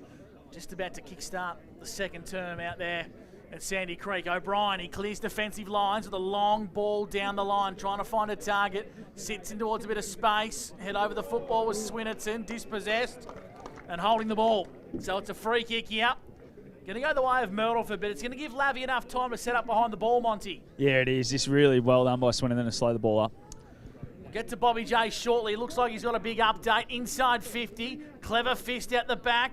Keeping it alive here is Newton. And it's out of bounds for a restart. Bobby J. Just an update from the Tallangatta Footy League. Connor Noonan has actually kicked his 100th goal. So he's got the ton. He's got the ton. He's got the ton. Around the grounds for Jaco Albury-Wodonga. 32 plays 26. Kiwa lead. And Connor's got the ton. Ball comes back into play. Sharp won the tap. Collegiero head over the football, then dispossessed. Umpire's got the whistle away. And we'll ball the footy up 40 metres out from goal. 19 and a half minutes gone here. 40 plays 32. Myrtleford lead the Lavington Panthers in the qualifying final. East breaks away. Kicks it about 20 metres directly in the air. Sitting in the hole was Bennett. Missed a lot of him. It's a blocking free kick. It's going to go the way of Alex Bennett for the Panthers. And we'll go to Bobby J. Or maybe even Scotty Montgomery to tell us all about it. Yeah, it looked like that Brodie Riccardi just tried to help out and clear a bit of space for Big Sharpie. But yeah, just took his eye off the footy and it was a good call. Alrighty, so back here on the far side of the Alamein Avenue, side of Button Park. Actually lost the pill. Maraka has it. Kicks to half forward. Good mark. Miotto is growing in this ball game. And he will line up from 48 metres. Usually I wouldn't say it'd have the distance, Lockie, but he's got the breeze behind him. Yeah, exactly what I was about to say, Panda. I think with this breeze, he's got this one. So again, just at that right goalpost, should just fade beautifully through the middle. So Lockie Miotto spent a full year with the Bushies last year. Played a sprinkling of senior footy. Was in and out of the side this year. Has found a spot at the right time and looks pretty settled. Would have had 7 or 8 touches today. Kicked a big goal last week. Can he do the same here? It's a floating old mongrel, but it doesn't matter. Who cares how they go through as long as they do? That was as poor a kick off the foot as you'll see, and it floats through for a goal. 46 to 32. Saints have got 5 in the quarter. That didn't spin right once, boys. I've seen it all, but that wind definitely helped that one because there's no way that would have made it if he was kicking the other way. stat that's standing out right now is inside 50 conversion rate into marks. Every second time they go inside 50 Myrtleford, they're marking the footy. So it's 10 inside 50s for 5 marks. So that's a stat that the Lavington defence will want to sort out really quickly. 14-point lead here to Myrtleford. This is their biggest point of the day, or biggest lead of the day, I should say. So they're kicking with what Monty's calling a 3-goal breeze. Are we sticking with that one, Mont? Yeah, I reckon it's 3 or 4 still, boys. So they're going to want to lead by 3 or 4 at the main break. 46 plays 32. Myrtleford lead the qualifying final. Out wide is Jack Glanville for Lavington. Kicking to half forward as Sanson presents. He marks 70 from home on the right boot. Inside 50 to the hot spot. Working off his man nicely was Sharp. Brady Sharp switches. He's got Harrington in the back pocket. Well held up. Umpire calls him to play on. He kicks down the line. Bennett was there and impacted for the Panthers. Now Sean Driscoll breaks away with pace. He was pushed as he went to kick it. It affected the kick, and it's going to go out of bounds. I reckon that was on the full, Monty, but maybe not. Yeah, I just couldn't quite see how it came off the boot, but yeah, I thought... The Myrtleford players left it, didn't they? Yeah. Go figure. Boundary throw in 40 metres out from Lavington goal. 46 to 32, the Tricolours lead for A-grade oils and batteries. Tap from Driscoll, all ripped off the footy heavily It's was holding the Harrington. Holding the ball, free kick to Nick Sedgwick. They're hot on the holding the ball today. Harrington looks pretty sore at ground level, Yeah, it was a big tackle. Took him all the way down to the ground. It was, yeah, he didn't leave anything in it, did he, Nico Sedgwick? Made sure he felt it. So he's getting to his feet now, is Harrington. He's a bit sore, I think, yeah, on the hip, sort of shoulder area. He's been in the wars, Harrington, of course, was testing his calf in the first quarter. And now he's been poleaxed in a big Sedgwick tackle. Anyway, Lavington have a free kick and set shot on goal. Tight in the pocket. He's already kicked one, Nico Sedgwick. He likes these sort of opportunities as Nico comes in and makes no mistake. Look at that from Nico. That's his second. The Panthers get the margin back to 8 points. 6-2-38 to 7-4-46 for CMV Truck and Bus. Bobby Jackson. He's been a quality finish for a long time, Nico Sedgwick. He's a proven goal kicker in that forward 50 ever since he's first come onto the scene. And Lavington are really, pegging it back here, and hopefully that they can break even at half-time with this breeze blowing to the left of screen. Boundary side, Scott Montgomery for the Newmarket Hotel. Yeah. Shawnee Driz coming for a well-earned break. Yeah, really big break for Shawnee Driz. Has been really good again this quarter. It looks like Harrington's coming too, boys. This looks really sore. Just keep tabs on that one, Monty. As we go back in the middle, Driscoll flew high but didn't win the tap. Spills out the back, and College Arrow is there for Myrtleford. Kicks out wide. Sitting in front, though, is Jack Costello, and he slides in at marks at centre wing for Lavington. They're kicking to the Logan Road end, and they play on quickly. Up towards half forward. Making a contest there was Oosterhoff. He brought it front and centre. Now Capillari lowers the eyes, and he finds Jake Sharp. Cross half back, Sharp, dangerous kick turned over. Costello's marked for the Panthers. We see him intercept so much for Lavington because he works so hard. Winds up with that kicking style. Kick, though, towards Glanville resting forward. In fact, it was Sanson. It's been marked by Agosta. There's a whistle. I think an advantage free kick has been paid. East marks, and here it just opens up the middle of the ground for Myrtleford, where they love to travel with the football. Tenardi inboard hand pass to East, who kicked it to Tenardi. Shallow kick, Sharp. 2 back, wasn't able to mark, forced a contest. Getting his way through traffic was Riccardi. Kick on goal was smothered. Well done, Lavington. Well done, Jack Glanville. They're out of trouble through O'Brien at half-back. There was a whistle there, Monty. Yeah, he paid a high. Yeah, paid a high to Glanville, and advantage because it hit a target. So ball's in the hands of Jake O'Brien in front of the cam bar at half-back for the Panthers. He kicks it into the teeth of the Breeze to a 2-on-1. Brady Sharp, the man in front, is going to be paid the mark. Didn't think he was going to get paid it then for a second, Gussie. Well, I don't mind that from the umpire. Old school, pay the man in front. Brady Sharp intercepts at centre wing, lowers the eyes to Curtis. He goes underground with a grubber, not his best kick. Got called to play on for too short again, boys. That's why the best in the business, Monty, for the Newmarket Hotel. Boundary throw in, true centre wing on the Alamein Avenue side, where Myrtleford lead the qualifying final. 7-4-46 to Lavington, 6-2-38. We've played 23.5 minutes thanks to NZ in the second term, all thanks to Jaco. Albury-Wodonga. Good patch of sunshine here at Button Park as well. Looks like it's going to hold out for the rest of the day. Smith punches it forward about 20 metres. East picks it up, tied up against the boundary. Big pack of players in the goal square, and it's fisted through for a minor score for Myrtleford. They move to 7-5 to 6-2. It's a 9-point margin to the way of the Saints. 5 goals to 2 in this second quarter for Jaco Albury-Wodonga. And that was punched through, sorry boys, just by Aidan Cook, who's gone behind footy for the last 4 or 5 minutes. At full-back, it's Patton. He goes short and he finds Spina. And Spina says, whoa, let's take a bit of sting out of this game. Anything on the 40-wing stat sheet that's tickling your fancy, Bob Jackson? Yeah, Jackson East has really got to work this quarter. He's had 8 for 40 wings this quarter. 8 for 40 wings. That's why he's one of the best in the business. A barometer for Myrtleford is Patton. He's going to switch the ball and switch it nicely. Jack Glanville marks in front of the sports club. Chipping ball down the line. Spina. Oh, dropped it at the crucial moment. Boundary line's going to come, and when you're kicking into the breeze, Monty, you've got to make sure you hit your short ones. Yeah, especially this late in the quarter. If they Myrtleford score from this one, they'll look back on that there and just think, geez, that's one that we've given them. Looks to be a beautiful winter's day now. It's great in the sun, boys. It certainly is. Monty will have those pins out. Usually he's a shorts operator at this time of the year. A little bit too cold today for shorts. Yes, stoppage. There's a heater in here in the box. Yep. You wonder Panda keeps coming. Straight from my garage, that heater. Provide your own stuff here at Button. Perryman almost could have been caught holding the ball. East tackled straight away, just gets a hand pass out. He's tackled again and he's caught holding the ball. Good pressure from Lavington deep in defence. Not long in this second quarter left. 27 played, Panthers 38 to Myrtleford 47. Here's Gussie for McRae Motors. Jack Glanville, he's been everywhere today, Monty, for the Newmarket Hotel. Yeah, we spoke about it before the game, didn't we? That I feel that he's nearly team of the year. Probably his last 12 weeks has been great. Just a little bit slow to get started this year. Ooh, of course, missed a lot of footy last year. Big fly on the far side. Couldn't quite hang on to it. Out of bounds for a boundary throw. Any stats on the 40 wings, Bob? Also, Tommy Capillari, he's had the 7 touches this quarter for 40 wings, along with Will Glanville. He's got to work around the stoppages. He's had 6 as well.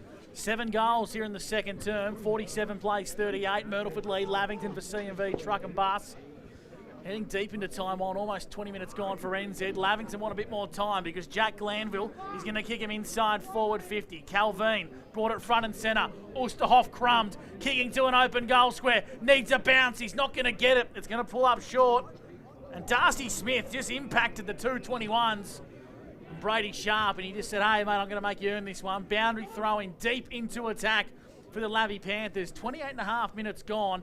They would love a goal here before the final siren in the second term. That was great play from Darcy Smith because Brady Sharp looked like he was going to rush that over the line. Saints would get the football back, but now Lavington have a boundary throw in deep in attack, and they pinch a late one here. Oosterhoff doing the forward rucking. Tumbling kick comes from the Saints out of defence. Clean bowls everyone. Sharp has come up fair way up the ground. He wins a free kick. No, he threw it. He's paid to throw. Yep, well picked up, Monty. I thought he was going to get a free kick for a hold. In fact, he's thrown the football. And Big Jack has a chance to kick it inside 50 quickly for Lavington. They might run out of time here. 29 played for NZ. Late stages second term. Good kick. It's been marked by Sedgwick. In fact, it's Perryman into the pocket. Glanville, poor marking from Myrtleford. I'm not sure how they would have allowed that. Funky will not be happy, and Jack Glanville will line up 45 metres out, 45-degree angle. The 3 kicks leading up to that one all could have gone to Jack Glanville. He stood out there for an eternity, boys, with his arms wide open. Jack Driscoll missed him, and then all of a sudden Ed Perryman finally spotted him and was able to find him. But it will be a difficult kick into this breeze, I reckon, boys. And the siren sounds. This is a good opportunity here for Lavington, who haven't been at their best in this second quarter, to get the margin at half-time back to 3 points. This is a good opportunity for Jack. I'm pretty happy we aren't next to the Myrtleford coaching box, because if this floats through, I think be we'll a hear few from here. punches from Funky. Kick on the way. Doesn't make the difference. And kicks. Absolutely. 5:47 Myrtleford to Lavington 6-2-38. 5 goals to 2 to the way of the Saints in that second quarter. A halftime show on the other side of this for Elders Rule. Stay with us on O&M Live, and on O&M Live you won't miss a thing. Adroit Insurance and Risk, your local insurance advisor, able to tailor insurance programs to support your business. And we're proud to support our local community.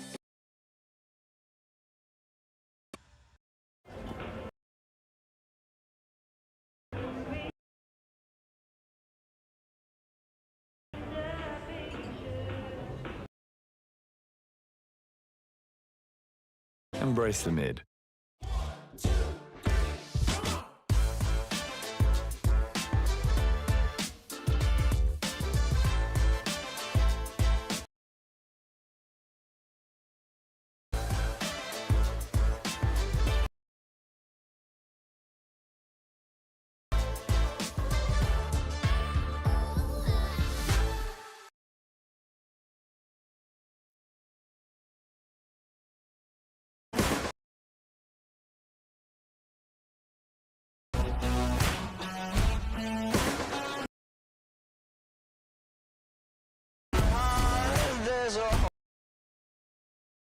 What's your future look like?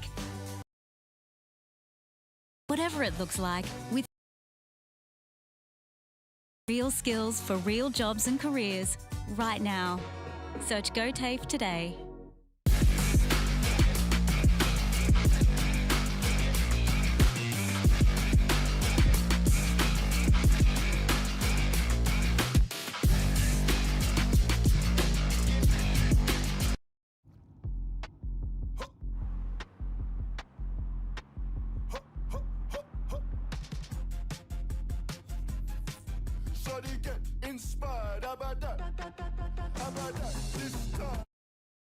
The new rugged design, Nissan Intelligent Mobility, advanced off-road capabilities, and a host of on-road refinement. Test drive one today at McRae Nissan. The Ovens and Murray Football League is proudly sponsored by Opal. Thinking packaging? Discover Opal.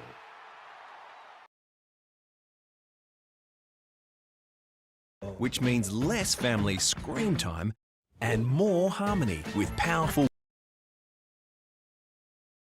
modem at no extra cost.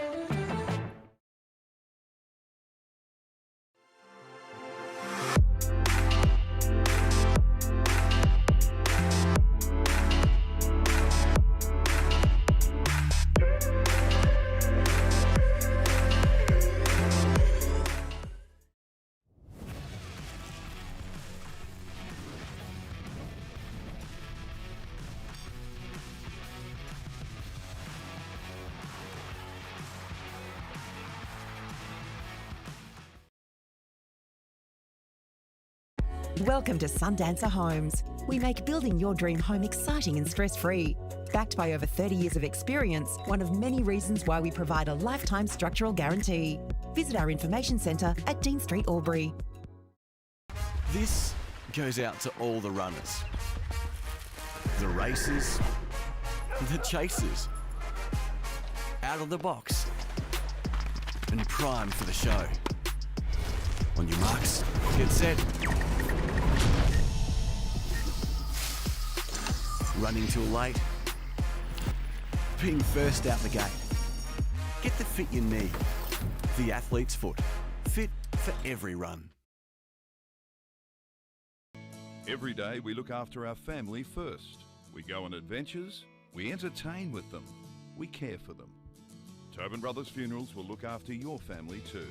With a fixed price funeral plan, you can be assured your family won't be burdened by the cost of your funeral. Tobin Brothers are a trusted name since 1934 and take pride in creating funeral solutions. Tobin Brothers Funerals, Wodonga and Corowa. Specialists in Polaris dealership, Shoeback Street, Albury. O&M Live on 2AY. And welcome back to Bunton Park for qualifying final day here in the SS&A Ovens and Murray. You're here for the halftime show for Elders Rural, and you're joined by myself, Scott Montgomery, and Bobby J joins me in the box. And Bobby, it's been a great half of footy. At the moment, Myrtleford 7-5-47, leading Lavington 6-2-38, so a nice 9-point lead. But I reckon Myrtleford would have liked a bit bigger lead. They probably just gave Lavington that last 5-10 minutes where they're able to get back into it. That's the sense that you get when you're sitting back and observe. But when I had a look at the stats, and we just spoke about briefly off air, the stats are pretty much level all the way through all the categories that we keep here on M Live. But yeah, you're right. The same as the first quarter. The quarters have been probably divided into half, both sides. Where both sides would like to think they're a bit more dominant, and the scores should be a bit more in their own favour. But I think the scoreboard where it sits right now is about a good indication of the game where Myrtleford's only at the 9 points in front at half time. We'll quickly go through our goal kickers. For Lavington, we've got 2 to Shawnee Driscoll and 2 to Nico Cedric, while there's singles to Timmy Osterhoff and Aidan Cook. While for Myrtleford, the only multiple goal kicker is Lockie Murphy-Dale with 2. And then we've got singles to Matty Munro, Jake Sharp, Riley Sharp, Jackson East, and Lockie Miotto, who kicked one of the worst attempts of a drop punt I've ever seen. It did not spin at all, Bobby. No, it was the exact opposite. And it just sort of floated on the breeze, didn't it? It Had no spin, so basically just turned into a hot air balloon and just floated through nicely. But as long as it went straight, Monty, I don't think it really matters too much. As they say in the cricket game, we're not drawing pictures in the scoreboard. No, that's it. It just says a 1 goal kicked to Lockie Miotto, and we might quickly have a look at some of those 40-wing stats. We'll touch on the team stats and then some of our individual stats winners as well, please. Yeah, the centre clearances seem to be in Myrtleford's favour, 9-5 on the stat sheet. The free kicks are nice and even and also the inside 50s, which is a fascinating one. It's 22 apiece at half time, where the inside 50 marks is 7-4 in favour of Myrtleford, where you're sort of watching the game and you sort of get a feel that one side's dominant, but then all of a sudden you sit down and you go through the stats at half time and they're basically the same. But the stoppages around the ground is the only sort of category where it's a bit of a blowout. Myrtleford seem to be dominant around the ground in their clearance work, and that's 18-8 around the ground. For individuals, we're looking at a game high 15 from Jackson East, and then Tom Capillari's had the 13, Mitch Tenardi the 12 for Myrtleford Saints. And on the Lavington side, we've got Billy Glanville with 11 and Jack Costello with 10 on the Lavington side. So they're the major ball winners for both sides at the moment. Yeah, that second quarter was really all Myrtleford's way, wasn't it? They kicked 5 goals to the 2 to Lavington, so they were able to get on top. And obviously with that breeze we're speaking about, it's probably 3 or 4 goals, I think, going the way of the Stan Sargent end. So Myrtleford had in that second quarter, and it probably proved that there with that 5-goal quarter. And they just felt like they were on top for such large chunks of it, didn't they, Bobby? They just sort of controlled the game, and then late Lavington tried to get some numbers behind the footy and try and stop it, and then they were able to score one late as well. Well, that was the general feel. Early doors in that first half of that second quarter, that you feel as though Myrtleford, they could have really blown the game apart and really put a big gap in between them and the Panthers. But Lavy back 6, led by John Ospino, really held fast and kept that flow at bay, I suppose. And then Lavington slowly but surely through Billy Glanville around the stoppages got to work and got some good footies inside 50. So if you're in the coach's room right now and you're Funky Miller, you'd be pretty happy. But what are you saying to your troops just before they come back out to say, righto boys, this is how we're going to get this done, what we need to do in this second half to make sure we keep Lavy at bay? I don't mind the man behind the ball, particularly with this little bit of breeze. If they get the right, maybe put Simon Curtis play a little bit deeper, particularly with this breeze. But I like what you said halfway through that quarter where we isolate Lockie Murphy-Dale. I feel as though he seems to be the most dangerous forward on the ground. With Shawnee Driz not too far behind, which is odd for two major forwards to be mid-sized to small forwards. So I like that idea that you had with Lockie Murphy-Dale, and particularly just stem the flow. Both sides have kicked 2 goals against this breeze, so if they can pinch 2, 3, maybe 4 goals against this breeze and hold even, then they're in really good stead for that last quarter. And while for Snides, what magnets would you be pulling? I think Ulsterhoff's given them a really good option, and the Smalls are doing their job. It's probably just not getting there enough. It's probably more through the middle of the ground, isn't it, where they're not just getting that flow that they normally have from back half to forward half. Yeah, we mentioned that Nick Newton and Ed Perryman were quiet that quarter. I think they need to find a way to get those 2 boys involved. So whether they play them behind the ball and push into that midfield, or find them an outside role, or just find them more footy to get them involved, because at the moment Billy Glanville's doing all the heavy lifting in the midfield, and Jack Costello, he's getting his touches, but he has to work hard for them. So I feel as though there just needs to be a bit more contributors through that midfield for Lavington. Could it potentially be Drew Bevan goes into the middle as a bit of a cooler, your defensive role, and then you send Nick Newton behind the footy and let his drive go from there, where he can kick it long and use that long boot of his? So that's exactly right. Unfortunately, Snides can have the choice of sending Drew Bevan to either Tenardi or East. They're both getting plenty of the footy. Yep. So if they shut one of those guys down and then put the pressure on the other fella and make it a bit more of a team effort through that midfield and free one of those guys up, I think that may be that spreads your midfield a little bit wider, doesn't it, when you throw a cooler through there? Yeah, absolutely. And if Tenardi gets quietened down around the stoppages, we know Lavington is a stoppage team. It could be the fact that we get more repeat stoppages with a cooler in there, so maybe that might play into Lavington's hands a little bit. So it could be interesting to see what Snides throws at it. Yeah, he no doubt, he won't be sitting on his hands. He knows there's a game to be won here, and he's got his hands full at the moment, being 9 points down. He'll want to hit this ground, hit the ground nice and running in this second half, and get back in the game as quick as he possibly can with a couple of quick goals. So he'll be putting the acid on a few of the boys there to make sure that they're attacking minded is switched on. Absolutely. If you're just joining us at Button Park here on OMFNL Live, it's Myrtleford 7-5-47 leading the Lavington Panthers 6-2. 32-38. We'll just quickly go around the grounds for Mr. Stokes Pool World in the Thalangata League. Kiwi have had a massive second quarter. They've gone to 24 points in front, 8-4-52, leading Barnawatha 4-4-28, and out in the Hume League in an elimination final at CDHBU by 9 points over Gindra. So a couple of big games and finals footy, Bobby. That's what we want to see. It's great to see that there are some close contests, but it looks like Kiwi are just getting the job done out there a little bit too easily in this second quarter. Yeah, they kicked 3 goals to 0 in this second quarter already, and it's good to see Connor Noonan kick his 100th goal there halfway through that quarter. Did they storm the ground, do we know? Or? Well, I don't know. Yep. I think Lukey Francis... Maybe 3 or 4 people. Lukey Francis might have taken his shirt off and swung above his head and run out there as well. But that would be something Lukey would do. It's funny. I work with a guy, Tommy Stead, who kicked 100 goals during the finals out there, and he said everyone come out and he's... Like his dad's one of the most mild-mannered men he's come across. He ran out there and Pete Stead tapped him on the shoulder. So they do it out there. So no, congratulations. That's a great effort to kick 100 goals. And of course, it is grand final day up in the Upper Murray. So no live scores there on line at the moment. So the internet coverage at Bullio is not quite great, but it is Bullio taking on Cudgewar in a replay of last year's grand final, last 2 grand finals, I believe. So very interesting. And of course, earlier on today, Bobby, there was a massive quarterfinal, qualifying final played down here behind us on the netball court. And to tell us all about that is Tamara Matthews. This is Tamara Matthews with the O&M Live Netball Wrap-Up, thanks to Ray White-Wodonga. And in the qualifying final here at Bunton Park today between the Wodonga Raiders and Coro Rutherglen Roos, it was the Raiders who outlasted the Roos 44 goals to 42 in what was an excellent display of netball for 4 quarters. Raiders had the momentum in the first half and went into quarter time and half time with the lead, but it was the Roos in the third quarter who stormed home to take a lead into the last break. It was all or nothing in the final quarter, but it was the Raiders who were able to steady, getting out to a 5-goal advantage at one point before the Roos came back. But Raiders doing enough to hold on. Player of the day, thanks to Anytime Fitness, was Lily McKimmie for the Wodonga Raiders in wing attack. She was really well supported by Eliza Mooney in defence, who had a fantastic game on Lou Madden. For Corowa, Sally Hunter battled really hard all day in goals and was really well supported by Timmy Richardson through the mid-court. This has been the O&M Live Netball Wrap-Up, thanks to Ray White-Wodonga.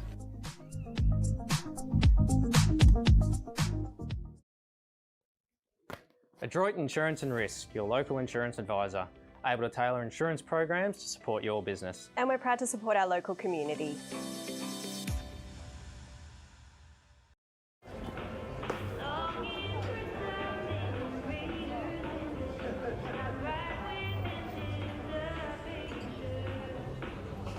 I reckon I'll go mid. Carlton Dry 3.5. Embrace the mid.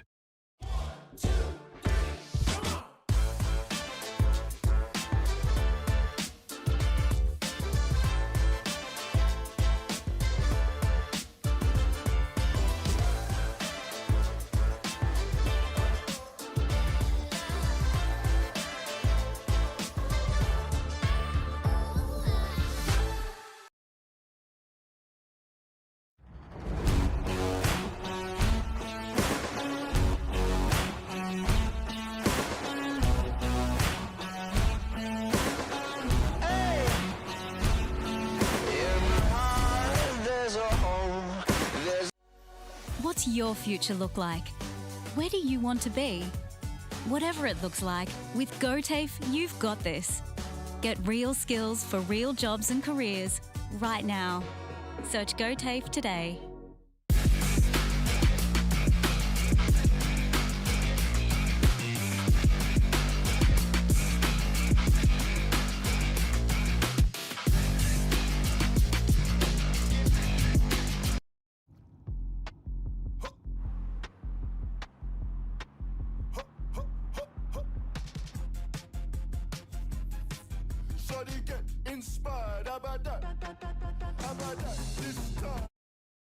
The new Nissan Navara has landed at McRae Nissan with a tougher, more rugged design, Nissan intelligent mobility, advanced off-road capabilities, and a host of on-road refinement. Test drive one today at McRae Nissan.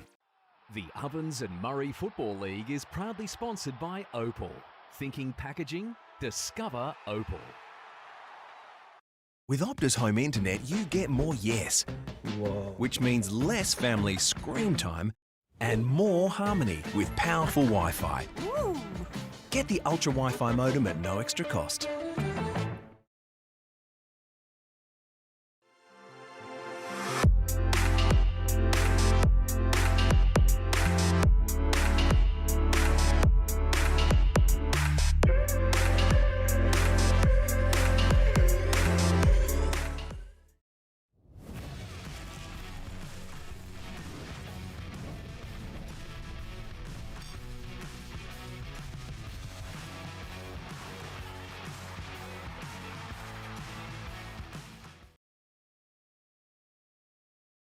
Welcome to Sundancer Homes. We make building your dream home exciting and stress-free.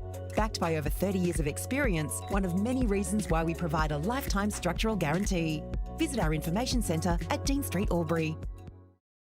This goes out to all the runners, the racers, the chasers, out of the box, and primed for the show.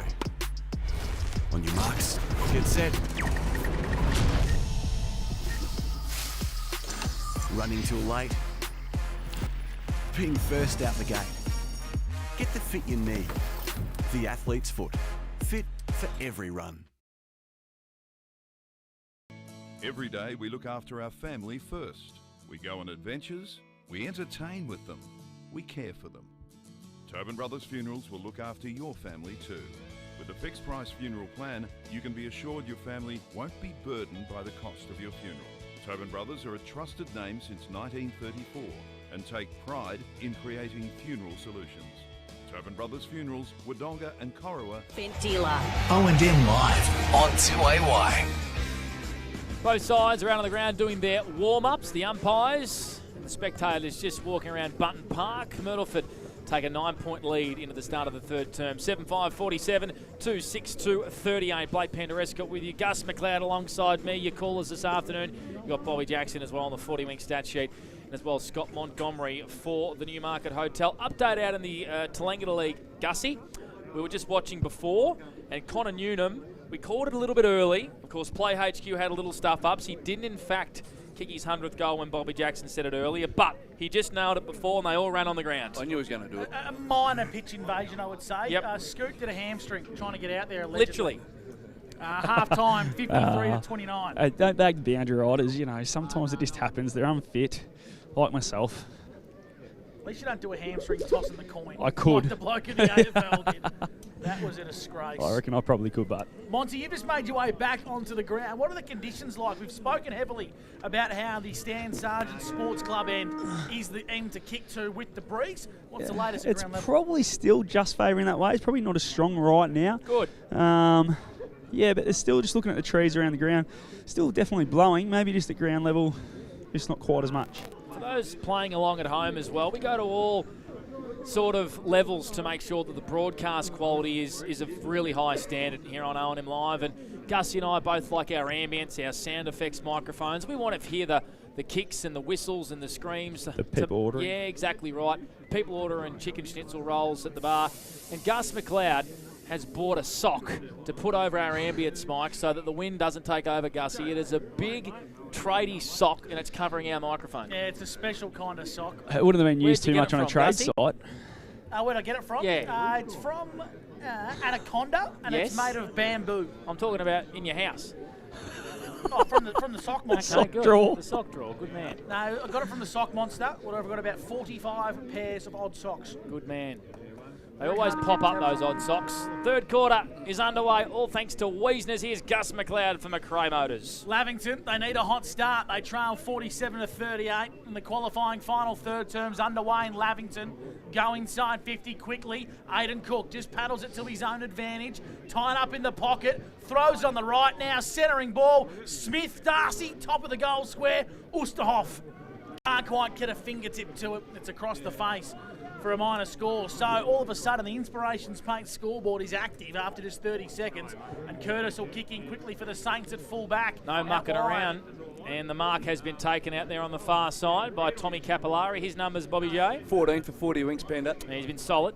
As Tommy C. Don't be so difficult, Bro. Yeah, don't be difficult. Just give me a nice cold can if you can, please. Preferably open it if you like as well. Glanville, oh, beautiful pirouette out of a tackle. Goes by hand to Perryman, who was pushed as he kicked. And his kick was intercepted in the middle of the ground. That's a free kick in 50 against Riley. Jeez, that couldn't have been a reversal there. Riley Smith was crunched as he marked Monty, and he's going to be marched inside forward 50. Yeah, Nico Cedric really dumb there. It was way too late and gave the 50. And now Smith goes back. And we know he's got the distance, but the breeze will play a massive part of it. So big Riley. We know he has the distance from this sort of area. He kicked one from 50 last week.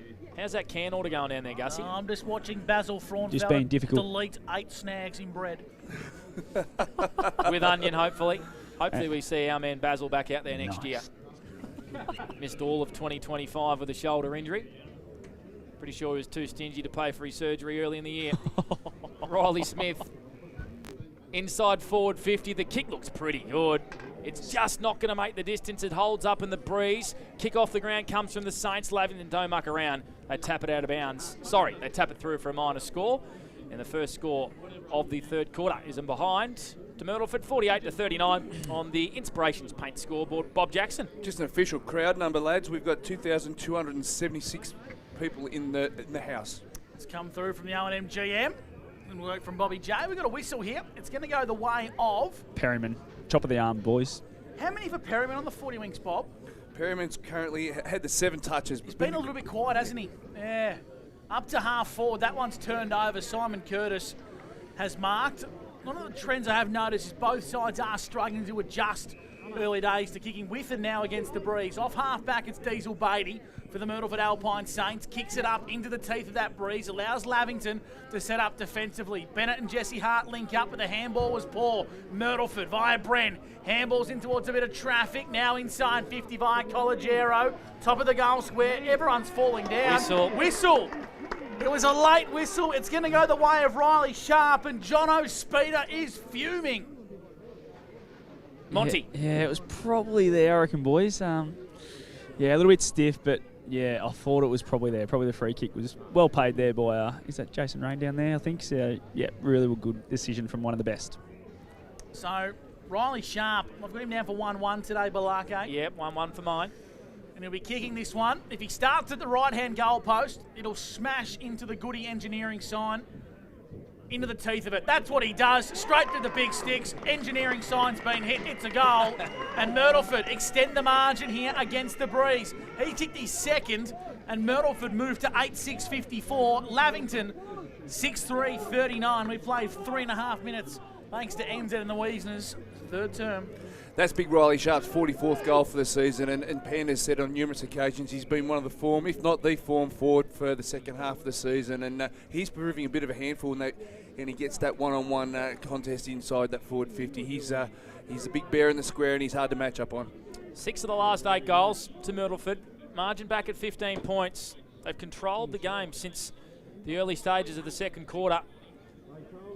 We're in the third term thanks to Wiesners. Smith getting on top in the ruck as well. I feel like Myrtleford are getting the first use. Perryman has to kick in a hurry. Cook comes up, meets the footy, takes a good mark over Jackson East, using his size and advantage. Cookie, he's in the centre circle. He plays on, he pumps it long, looking for the rooster. Brady Sharp gets to the front spot. Had his measure today is Brady Sharp. Free kick holding the ball, Lavington. Sorry, Myrtleford. I didn't know who had the ball there. They've been hot on the holding the ball all day. It's a free kick to Diesel Beatty.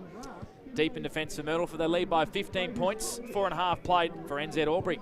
Simon Curtis, long down the lines, kicks it beautifully into the breeze. Kai Gosta, he's going to play on, but not many options present. He goes on the non-preferred. Turnover imminent here as Lavington set upon it via Bennett. Bennett finds O'Brien in a paddock of space. Hourigan couldn't get there.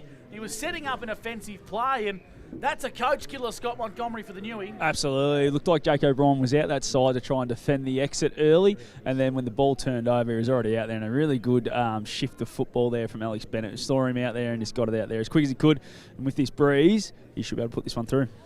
Kai Gost had to go down the line there, bit of territory. He was stuck on the wrong side. He wanted to get back to his right boot, and there was really good defence on the mark from Jack Glanville to keep him on his left side. So in the hands of O'Brien, he'll kick from 50. 45-degree angle, makes good connection. It's got the legs. Accuracy isn't a problem either. Jake O'Brien responds instantly for the Lavy Panthers. Margins back to under 10 points. Hot start to the third term for Inspirations Paint.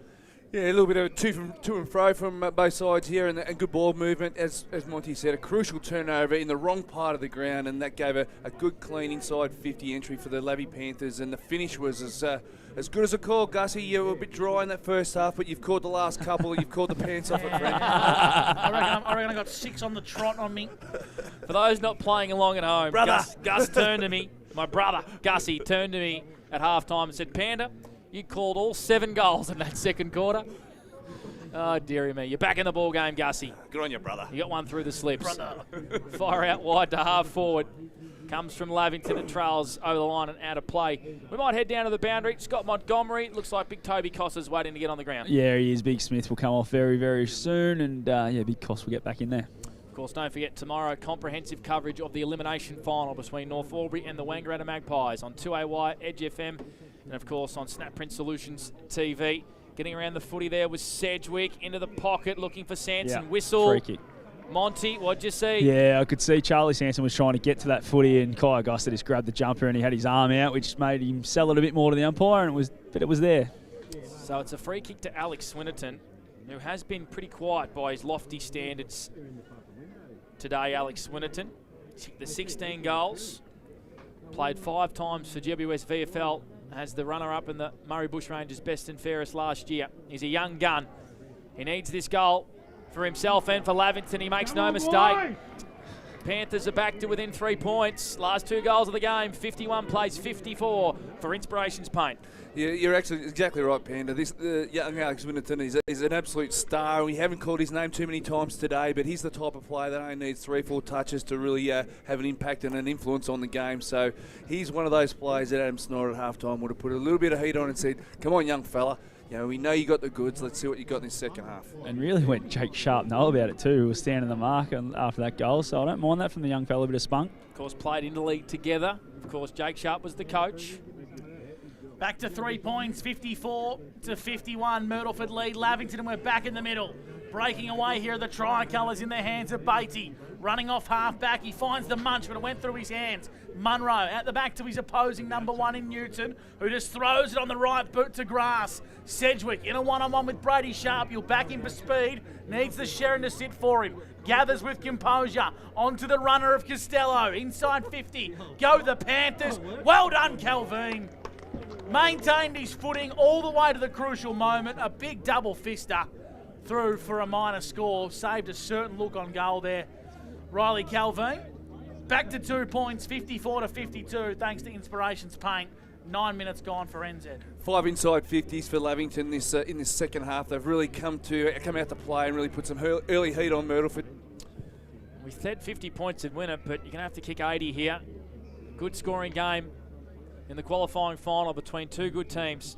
Capillari, his kick just went the required 15. Gets a 1-2 with Murphy Dale. His kick, though, was turned over on centre wing. Lavington reload to half forward. Getting to the front position there was Agosta. He allowed it to get out to back to Sanson. Kicks it across his body inside 50. Big fist there from Myrtleford and Calvin. Grabbing the football there was Oosterhoff. Ripped off the footy was Sedgwick. Sanson happy to see it over the line. And Lavington get the set up inside forward 50. A boundary throw in. Scott Montgomery for the Newmarket Hotel. Have you noticed Myrtleford are trying to run and carry with the ball a lot more after half time? Yeah, it looks like they are, but they're missing their kicks. Every time they kick it, they're just turning it over. It's gone over Munch's head 2 or 3 times already. Which is their bread and butter, their uncontested marking. Boundary throwing deep into attack for Lavington. It'll be a repeat one. We spoke about it before the game, didn't we? If Lavington take one thing away, which they did in round 11, was the kick mark of Myrtleford, which they've been able to do at times today, but when Myrtleford have got on top, they've been able to do it. And it looks like Drew Bevan's come up to do a bit of a roll on East 2 boys. Good boundary throw in. Oosterhoff won the tap. Curtis applies a tackle on Swinnerton.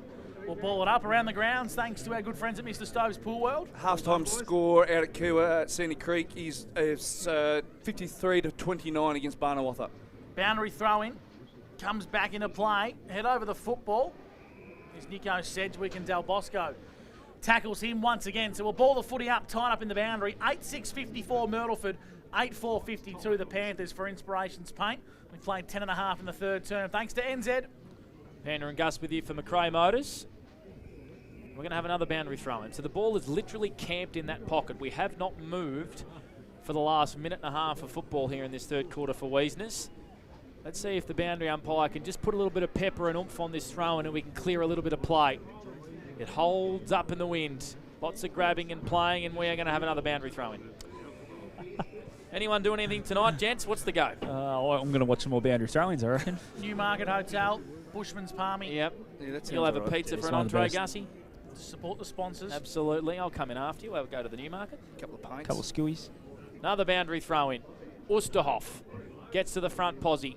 Shawnee Driz over this football, and we are going to have another stoppage, albeit it's not a boundary throw in this time at the 11.5 minute mark for NZ. 54-52 in this third quarter. 1 goal to the Saints, 2 goals to the Panthers. No, I wouldn't mind a free kick being paid here, just to spice it up a bit. Oh, there we go, yes. right on cue. On Thank you, Jace. You can take the earpiece out now. I'll tell you what.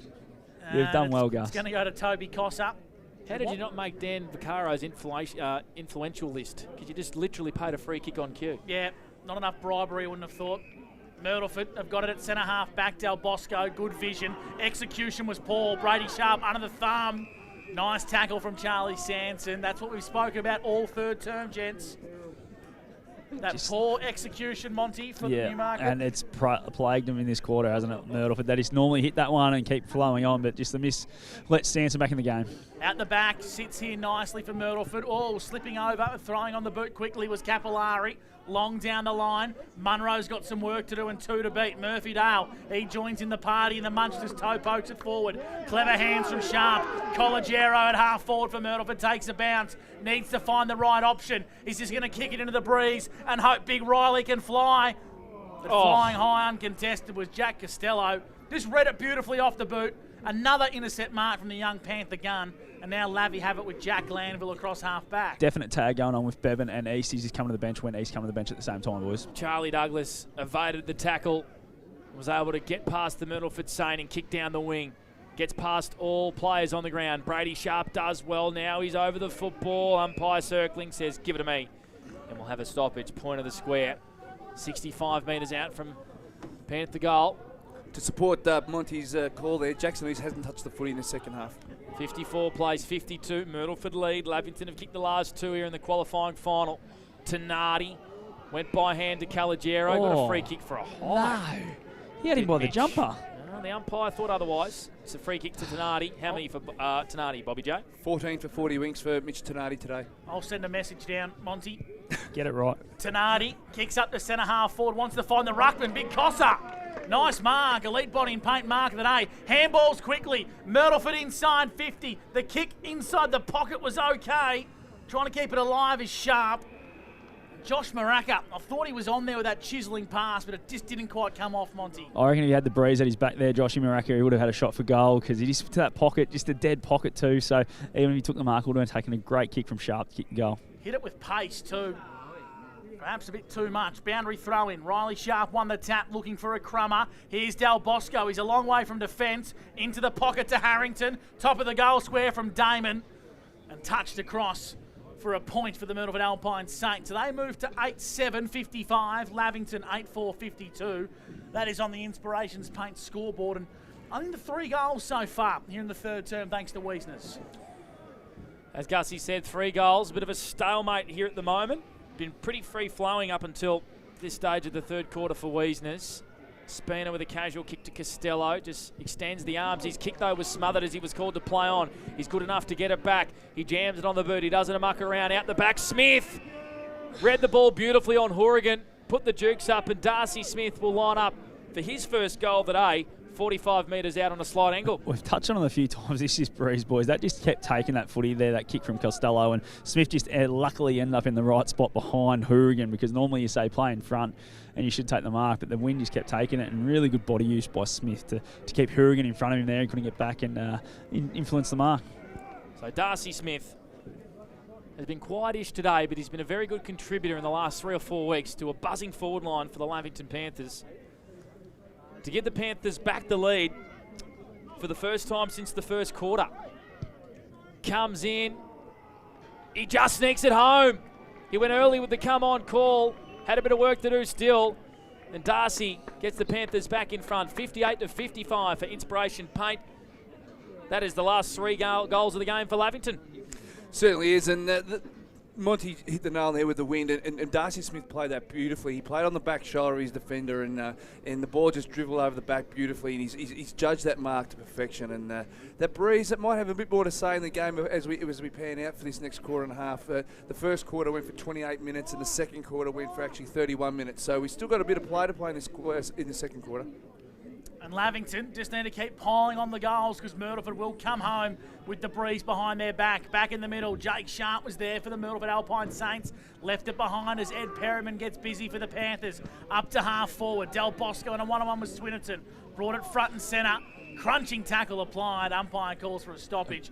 And we'll ball the footy up. Myrtleford have gone with the +1 behind the footy. Simon Curtis running around, found an opponent down there at the moment. Can't let that happen. Jake Sharp's a +1 as well. In towards a bit of space. Perryman's handball was okay. Swinnerton palmed it in towards a bit of space. Tackle applied there. Lockie Hourigan just went down too. I was just watching that too and trying to keep tabs. He's got an ankle ankle, or I a knee reckon. or something. And Sedgwick was just getting busy Can't as well. move, Nah, Hourigan. he's in a lot of trouble, Hourigan. Keep tabs on that one, Monty, for the Newmarket Hotel. Umpires played a block free kick here. It's going to go the way of Toby Costa, the big ruckman for Myrtleford. And Hourigan is in a lot of trouble. He's dropped to the ground 3 times, boys. Cannot come off. And I feel like they can't afford to lose a defender as well with Zach Pethbridge, who was hobbling to the bench before. And the umpires have just stopped the game just to let him get off. Yep. With a broken foot. We know he's going to miss the rest of the year as Zach Pethbridge. So the last thing they need is to lose a key defender. Plays his role every week, Lockie Hourigan. We'll watch that space. Del Bosco goes down the height a little, finds Agosta. Playing the defensive 50. Kicks it out to the broadcast. Half-back position, it's Cossa. Starting to get on top in the ruck, Myrtleford. Working over Driscoll and Cook. Jake Sharp marks on centre wing.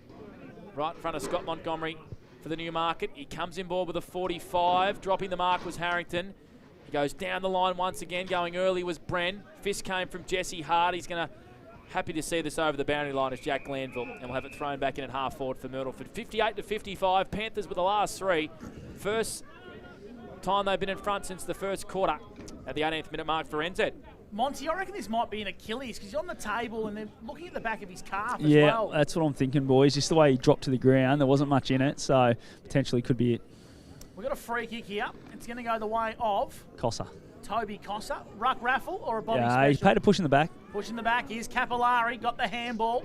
Inside 50 now for Myrtleford. Shallow entry, but well marked by Jesse Hart. He's had a great breakout season, Jesse, but his handball was poor. Douglas under the pump. Myrtleford into the hands of Bren. Raking handball to the pocket. Murphydale can steady. Running into an open goal. Kicking his third. Sunjan goal today, and opportunities don't come often for Lockie Murphydale. As good as that, Scott Montgomery, Newmarket Hotel. Absolute coach killer there. Jesse Hart did everything right, took the mark, and then just put his teammate under the pump, especially when you've been controlling the quarter and the game. You don't want to give him anything easy, and that's exactly what that was there for Myrtleford in the end with a couple of link-up handballs inside 50 and good finish from Dozer. Absolute ball tear of a game here, boys. The stats for me, Tom Capillari's got to work. He's had the 6 touches for this third quarter, along with Ed Perriman, he's really got to work after a quiet first half. Oregon still on the bench as well, Monty. Looks like they're looking at his knee now. Yeah, right. I just don't know. It's obviously a bit of everything. He's not sure what it is. He was in a lot of pain, that one thing we know. And here come Myrtleford out the front of the stoppage again. East got his kick away in a nick of time. Coming up to meet the football, coming straight off his chest was Big Smith. Lavington. Kick it out wide to the Alamein Avenue wing. They're happy to get a boundary thrown out on the far side. 58 plays 61. Myrtleford lead 2-3. Favouring Lavington in this third quarter for Wiesners. 19 minutes played for NZ. Can we go around the grounds, Bobby? Is half-time still on at TDFL? No, they're back on the ground, and it looks like Kewasini Creek's kicked an early goal, and they're 40 points in front, 59-29. That's 30 by my calculations, Bobby boy. As 30, Lavington sorry. go back inside 50. Darcy Smith snuck out the back. For the footy here is Swinnerton, fumbles at the crucial stage, tries to tap it to himself, went without the football, coming through with good evasive skill, hard in defence was Calvin. He doesn't muck around, he kicks to the far wing. Myrtleford are happy to get a stoppage out on the far side. Boundary throw in, Bob Jackson for 40 Winks. I just need to make a formal apology to all my school teachers regarding that. Maths teacher and Hay shaking their heads right now, Bobby. I was watching too much cricket instead of being at school. Where'd you go? Hay Tech? Hay Wilmore High School. There we go. Big shout out to them. Everyone tuning in from Hay. Boundary throw in on the far side. Alamein Avenue side. Costa can't quite get there. Love another boundary throw in. Any updates from ground level, Scotty Monts? No, still just keeping my eyes on Lockie Hourigan just to see if he can get up and moving again. Just trying to find a bit of sun down there, Mont. It's nice. I'm in the sun. Riley Sharp's been off for a little bit too. He's itching to get back on. He's antsy, isn't he? Boundary throw in. Umpire to compete with the breeze. Spills out the back. Glanville, Jack got rid of it quickly. Ball's now in dispute. Falls nicely to Bren, now onto Maraca. Maraca via hand. Slapping it forward was Beatty. Could have been a throw. Umpire was generous. Now Perryman. Handballing, finding a target in Swinnerton. In the telephone booth onto Jack Glanville. Torpedo punt. Up to half forward. Oosterhoff beat 4. Just attacked the contest with pace, and he'll go back and back his leg in from here, Monty. 45 metres out, 45-degree angle. Yep, distance, no issue whatsoever for the big rooster here. And wasn't it good just to see him finally get a team just kick it in as quick as they can and give their big forwards a chance? I don't reckon either team's doing it enough, especially when they've got the breeze. Just get it to the big fellas one-on-one and give them a chance. So here's Oosterhoff. He's kicking for his second here. Horrible kick of the Sharon from the big rooster. Lockie Miotto type. Out of bounds on the full. Won't trouble the scorers. The big rooster. You won't be watching that one back on Snap Print Solutions TV. Scores haven't changed. 61-58. Myrtleford lead Lavington thanks to Wiesner's. Oh, I'm watching the live stream in front of me, and I just look at the replay, and because they're about 30 seconds behind, and that ball drop was very ordinary. It almost missed his boot. Boundary throw in far side. Monty, any update on Lockie Hourigan at all? No, still getting some attention from both trainers, mate, so just keep an eye on it. They got the magic spray out yet? They need the witch doctor. I think they got rid of that, didn't they? They need Muzz's witch doctor back from the grand final. Boundary throw in. Costa getting in on top in the ruck. Alex Marklew. Have another stoppage on the far wing. Haven't had a goal for about 5 minutes here. Myrtleford lead by 3 points. We had a couple of lead changes in this third quarter. A high free kick is going to go the way of the Panthers. And at the bottom of that pack is Alex Swinnerton getting involved in the game.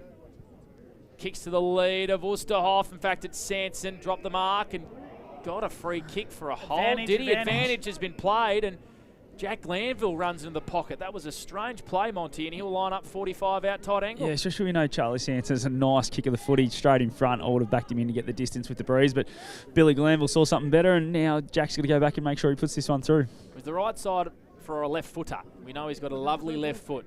Just Jack Glanville. Just inside the right goalpost, boys, where I'll be heading again. Hang it out. Averaging 22 disposals. Almost 6 score involvements. So he's so important for how Lavington play their football is Jack Glanville. He starts his approach in front of the cam bar. Drop punt on the way. He hooks it. He doesn't. Oh, what am I talking about? He nails it, does Jack Glanville. And the Panthers regain the lead. That's the 4th lead change in this third quarter. 64-61. Bobby Jackson, I'm not sure what I'm looking at. Yeah, well, off the boot, I agree with you there, It looked as though he skewed it a little bit, but the typical left footers, they just seem to find a way of hitting their target. They're a beautiful kick of the football normally, and the Panthers had the inside 50s are 10-5 in their favour this quarter, and they're getting their bang for buck as well. So they're taking four marks for those inside 50s, so they're really hitting some targets inside that area. Oh, I think Panda needs to borrow my spectacles. I do too, because he was celebrating as soon as the boot, Jack Glanville. Thanks for trying to back me up, Bobby. We'll get OPSM on the call next year. Here's a chance for East, who's been quiet in this third term. Up to Lockie Murphy-Dale. Is the 5th lead change of the quarter incoming? Inside 50. Sharp, big contest. Lurks nicely here for Riccardi, but he fumbled. Gets a second opportunity, but Newton picked his pocket for the Panthers. Clears long down the defensive line. Gains 60 metres, and well done, Nick Newton. Saved a look on goal. Boundary throw in 70 metres out from Myrtleford's goal, where the Tricolours trail. 9-7-61, the Myrtleford Alpine Saints to Lavington. 10-4-64, 25 minutes gone thanks to NZ in Albury. Still no Lockie Horrigan for Myrtleford. Can't see him on that bench as well. So we'll get an update from Monty soon. As Tenardi, inboard hand pass to East, doesn't muck around, jams it on the boot. It's a chaos ball. Good hand pass from Bren. His hand pass missed his teammate. Glanville got a boot to it. He was getting tackled, but the Glanville kick has been marked by Harrington, who's 2 kicks from home. Kicks it beautifully into the pocket. He was running the other way, was Harrington. His kick was perfect to Riccardi, who snuck out to the right, and he will line up in the pocket. Monty, an elite body and paint player of the day. Yeah, he did not want to kick it there when he's first rolled around, and then he saw already Riccardi getting out the back, and it was a beautiful change of decision mid-kick to get it across the body to Riccardi in front of the scoreboard here, and he's normally a very good finisher. 22 goals for the year. He kicked 10 in 2 weeks. Been a bit quiet the last couple of weeks as Brodie comes in and kicks it. Saints regain the lead again. 5 lead changes in this third quarter for Wiesners, 67-64. Inspirations Paint scoreboard. It's a beauty, Bobby J. Certainly is. That was a clever kick. The Monty described it perfectly. We were right behind that kick, and it just curled beautifully into the arms of Brodie Riccardi. He hasn't had many 40 winks disposals today, but whenever he gets the ball, he's a dangerous forward. So, he's still got a role to play in this last quarter, and I think they'll turn the 3-quarter time relatively even, these two sides. So it's a barn burner, boys. Inside 50s, Bobby J, for the total game in this quarter. Inside is 32-29 for the game, and for this quarter, 10-7 in favour of Lavington. Back in the middle, 5 lead changes here in this third term. Myrtleford with their noses in front on the non-preferreds. Costello, torpedo punt.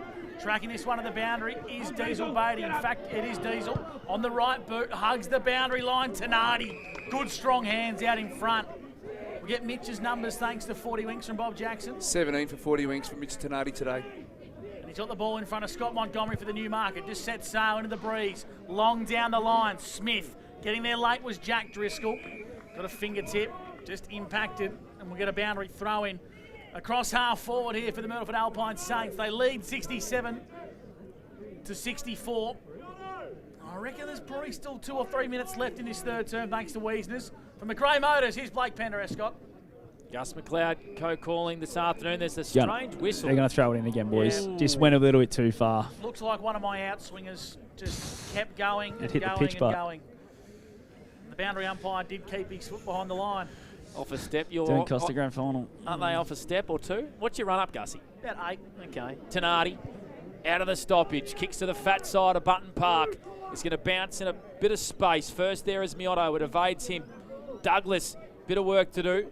Found a hand pass. Patton caught on his wrong side. He was intercepted, and Beatty off a step. Tries to kick towards Munro. Playing in front was Newton. Took a couple of grabber. Yep, that's a mark. And Newton at half-back and reload here for Lavington. 28 minutes gone for NZ. Third term for Wiesners. It's a 3-point lead to the Saints. I reckon this guy's been one of Lavi's best today, Monty, Nick Newton. Yeah, he's worked his way into the game since he's gone to half-back, I feel. In the middle of the ground, he's probably a little bit quiet, but since he's gone to half-back, been really good. And Rightos, I give him a pump up, shank off the boot. Every time. Boundary throw in, true centre wing. Bob Jackson, some 40 winks. Yeah, Mitch Tenardi and Tom Capillaro have been dominant around the midfield. They've had 6 touches each for the Myrtleford Saints, while for the Lavington Panthers, Ed Perryman, Bill Glanville and Jack Costello have all had 5 each this quarter. Oh, bit of a pirouette there as Myrtleford try and invent something on the far side. Hacked forward by Tenardi. Shallow entry. Murphydale was second there. A net first. A tackle applied. And we'll have a stoppage 45 metres out from Myrtleford goal. Right in front of the scoreboard, which shows Myrtleford leading by 3 points. As the siren sounds here for 3-quarter time in the qualifying final. We'll take a break. And on the other side of the break, it's going to be an epic final term of qualifying finals football in the SS&A, Ovens and Murray. Myrtleford lead at the final change, 10-7-67 to the Lavington Panthers, 10-4-64. Bob Jackson, Scott Montgomery, Blake Penderescott and myself, Gus McLeod. Stick with us here on O&M Live, because on O&M Live, you won't miss a thing.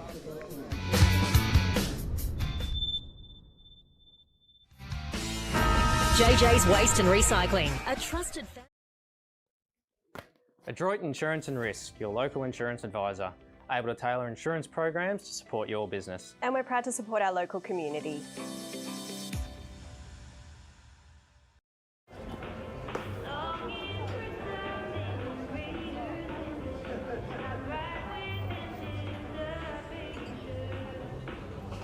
I reckon I'll go mid. Carlton Dry 3.5. Embrace the mid.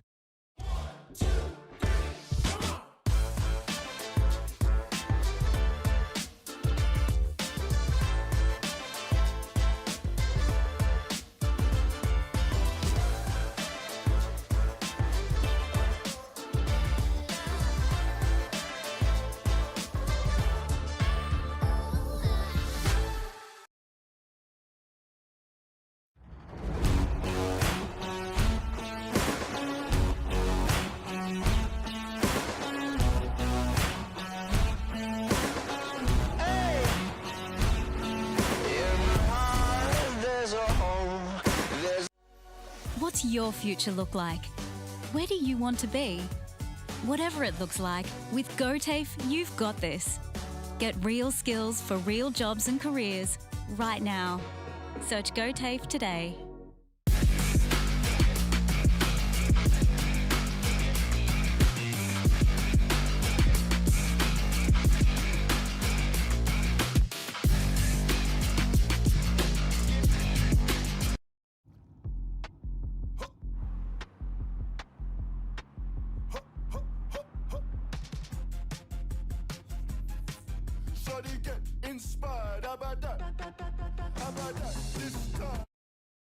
The new Nissan Navara has landed at McRae Nissan with a tougher, more rugged design, Nissan intelligent mobility, advanced off-road capabilities, and a host of on-road refinement. Test drive one today at McRae Nissan. The Ovens and Murray Football League is proudly sponsored by Opal. Thinking packaging? Discover Opal. With Optus Home Internet, you get more yes. Which means less family screen time and more harmony with powerful Wi-Fi. Get the Ultra Wi-Fi modem at no extra cost.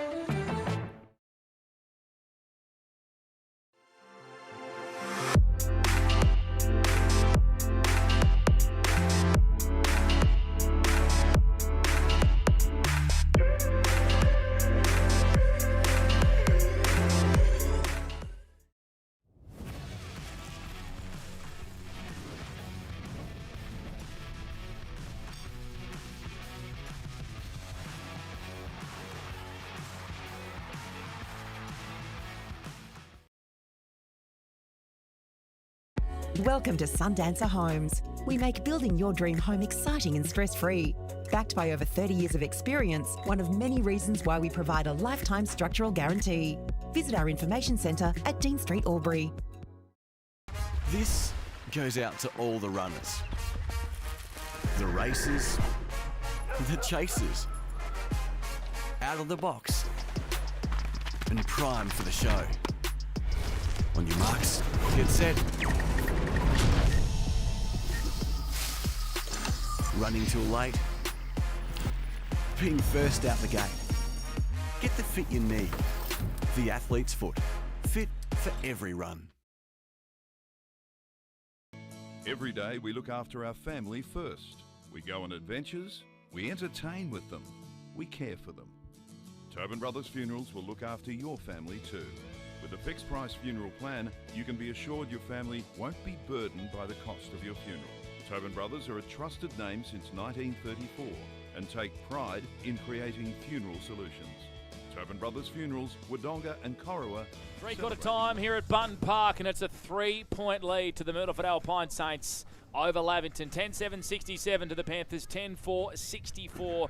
A quarter of 5 lead changes in the third quarter here on 2AY, Edge FM and O&M Snapprint Solutions TV. Panda, Gus, Monty down on the boundary, we'll get to him soon, and Bobby Jackson, who has our CNL shower screens and wardrobes. Quarters best in the third quarter. Bobby? Quarters best, I've got Mitch Tenardi with the 7 touches for the Myrtleford Footy Club, and also Billy Glanville for the Lavington Panthers with the 5 touches. In regards to the key team stats, they're pretty much even across the board without too many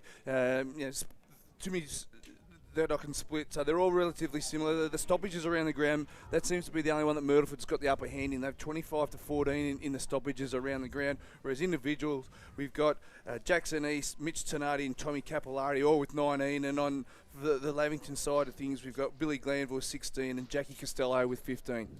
Alrighty, Scott Montgomery might head down to the boundary for the Newmarket Hotel. What do the coaches have to say at the three-quarter time break? Yeah, listen to Myrtleford really early on when they were on their groups, and they were really happy with how they were performing, especially the back six. They thought they stood up pretty well considering they were kicking with the breeze, Lavington, and they were able to just defend the ground quite well. While I was just listening to Snides then, and he said, boys, come on, we've held back for three quarters here. We haven't given it absolutely everything. Let's give it one last crack in this quarter and give ourselves a shot for next week, because we don't want to be playing an elimination game next week.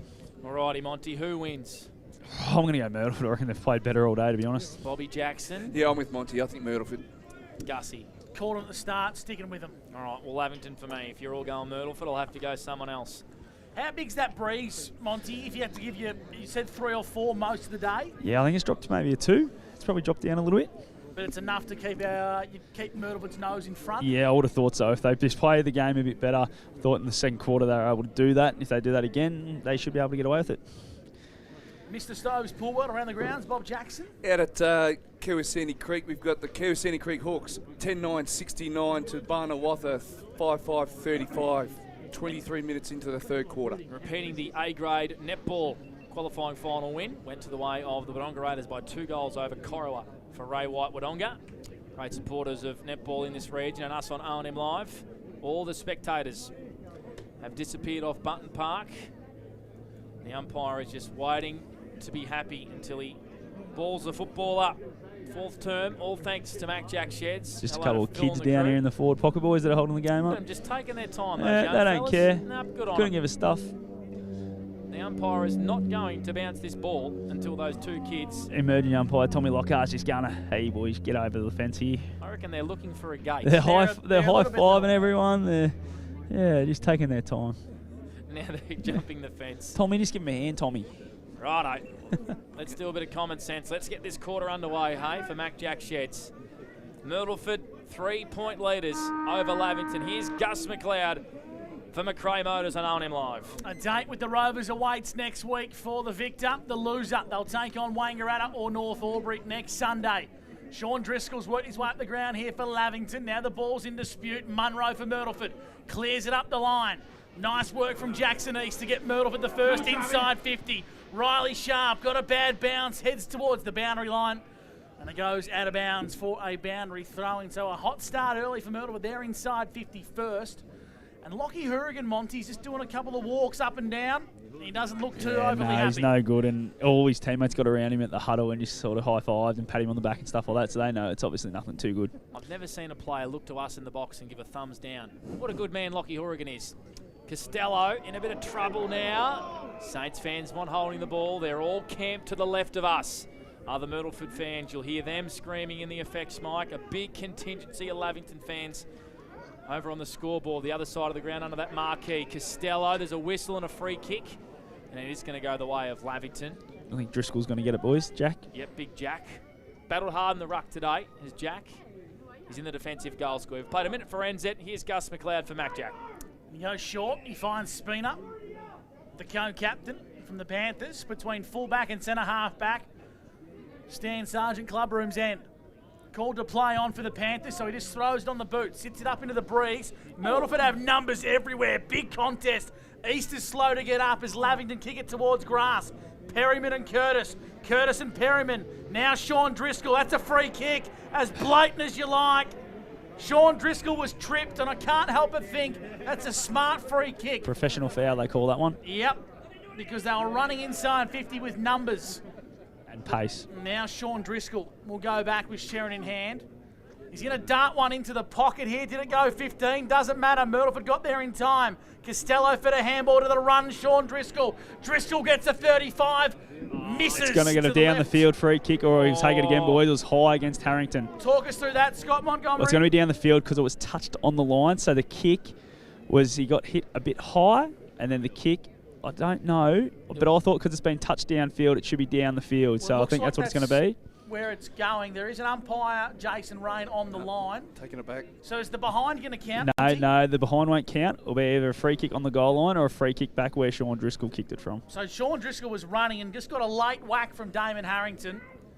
And now Sean Driscoll will repeat his shot, but he's going to have a set shot, Monty. Kicking it 35 36 metres, 45-degree angle into the teeth of the breeze. Yeah, absolutely. Every shot that's gone from 35 plus today has really just stopped on the goal line. So you just got to try and get it as low as you can and as hard as you can towards the goals. Not known for his booming boot, but he's certainly crafty and well measured. In comes Sean Driscoll, kicks it high into the breeze and across the face for a behind Lavington.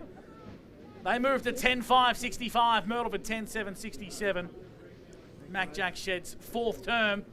He played 3 minutes, Panda. We certainly have in this last quarter. Third quarter saw 5 lead changes. Curtis goes long out of the goal square with the kick-in duties. One-on-one on centre wing between Glanville and Del Bosco. Del Bosco applies a tackle on Glanville. Looks like Lockie Hourigan's taking a seat on that bench, Monty, for the Newmarket. Yep. He's taking a seat, boys. He won't be taking any further part in the game. Which is not what you want to see if you're a Myrtleford Alpine Saints fan. Ball up. Glanville. In fact, it's Newton, the 2 number 1s. Munro brings Newton to ground. And we'll have a ball up on true centre wing. Far side, we've played 4 minutes. 2-point lead to the Saints.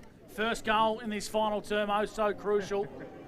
As the ball sits in dispute, Lavington are trying to keep it alive. Losing his footing was Billy Glanville. Out of bounds for a boundary throw. And how many for Billy Glanville today, Bob? I can't help but think him and Perryman have been a little bit quiet. Billy Glanville's had the 16 touches for today, and Perryman's had the 10. Glanville averages 30 disposals and a goal a game, so they've been a little bit quiet by his standards. That boundary throw will be retaken. Scott Montgomery, boundary side for the Newmarket. Yeah, the wind just took that one a mile, boys. I reckon it took it nearly 8 or 9 metres to the left, so there's just playing havoc, this breeze. 2-point lead here to the Myrtleford Alpine Saints. 67-65. I reckon the umpire's going to let that one play on despite the fact it was shallow. And it's going to go again. We're going to go again. I wouldn't mind the boundary umpire just coming 10 metres off the chalk here, Monty. It's our man, young Clarence, and he's been working in overdrive today, the young boundary umpire. He's one of the best, I reckon. He's an up-and-coming star. Blake Panterescott from McRae Motors. That's a better boundary throw-in. Cossa pushes Driscoll out of the way. Coming through there and kneeing it was Munro. Riccardi, the ball's now inside Myrtleford forward 50. Bevan picks it up. Douglas caught up against the boundary line on the wrong side. Down the line. Driscoll, that was Jack, got 2 hands to it, and then he got grabbed without the footy. It's a free kick against Toby Cossa. And Big Jack plays on straight away. He's going to kick a tumbly old punt down the line, and getting in the hole and marking it was Capillari on centre wing for Myrtleford. 2-point lead to the Saints on the Border Carpets scoreboard over in Wodonga. Hello to Marty and the crew at Wodonga Border Carpets. Jackson East slides in and marks behind Drew centre wing. Alamein Avenue side, kicking long down the line now, trying to find Curtis, who's floated forward in a battle there with Perryman, but Perryman prevails. Breaks away and kicks on the right. Bit of a lob wedge down the line. Easton Cook. Cook and Easton. Now Sedgwick on the half volley. Just throws it on the boot. Trying to get some yardage here for Lavington. Ball's being turned over. Miotto back to Bren. Bren lures his opponent in, then feeds it back to Brady Sharp, who kicks long down the line. He does. It's a high up and under. Big pack of players. Douglas got a good spoil. Sedgwick got one high. Played that well. Had his head over the footy. Sedgwick, who's kicked a couple of goals today, plays on straight away. No mucking around. One-on-ones inside 50. What's the free for? It's a free to Lavy inside 50. Monty. Yeah, there's the slightest of touches on Sedgy as he kicked and he went to ground really easy against Munro. Probably a little bit soft, that one from the umpire to play it downfield. Well, they have been hot on the downfield all day, so they've been consistent. And now it's a free kick to the Rooster, who's lining up for goal number 2. Needs a better ball drop here, especially kicking into the breeze. He certainly does. He'll kick from 35 metres, bugger all angle, to the Logan Road end of Button Park. Kick on the way. Does it keep its line? It doesn't. It's across the face.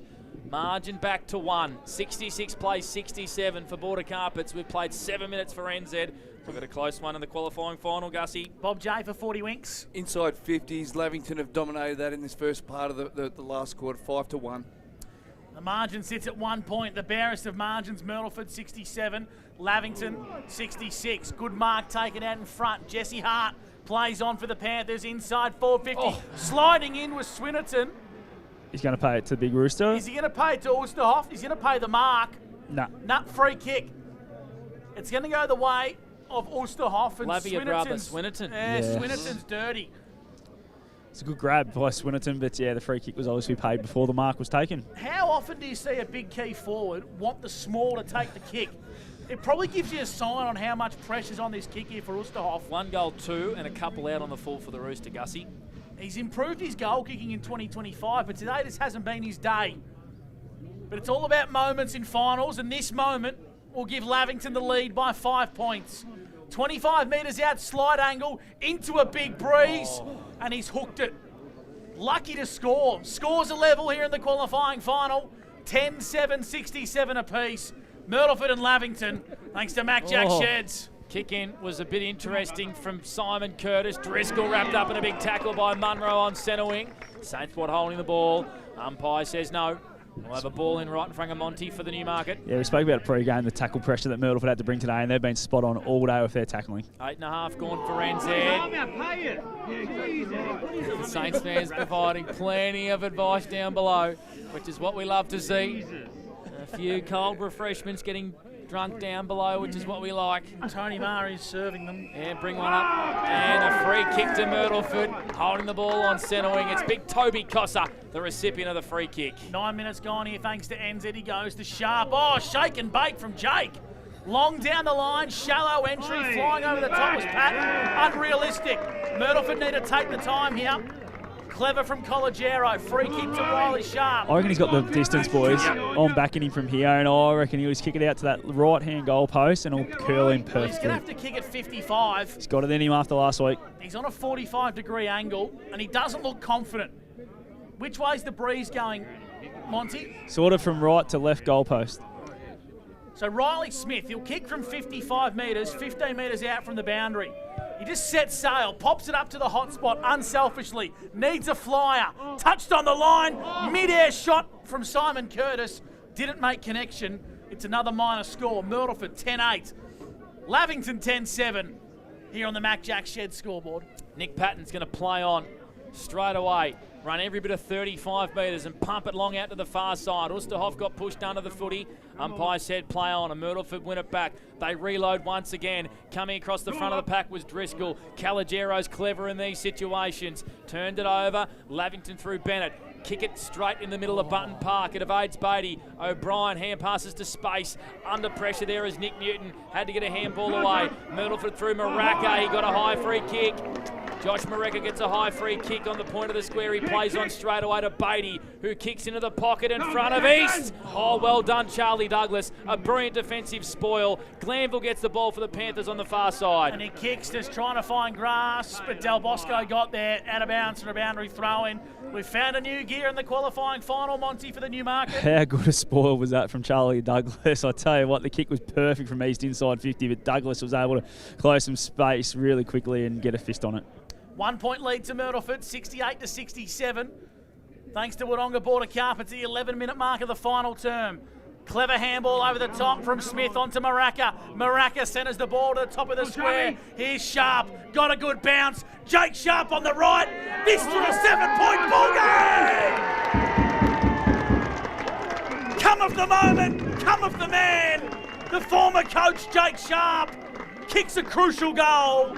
Myrtleford have their 11th and they extend the margin to 7 points. Huge finish there from Jake Sharp. No one really wanted it when it was in the air, but when it hit the ground, he went and got it and was able to do his work and just put it up in that breeze and just kept sailing along with it. And beautiful finish from the former coach.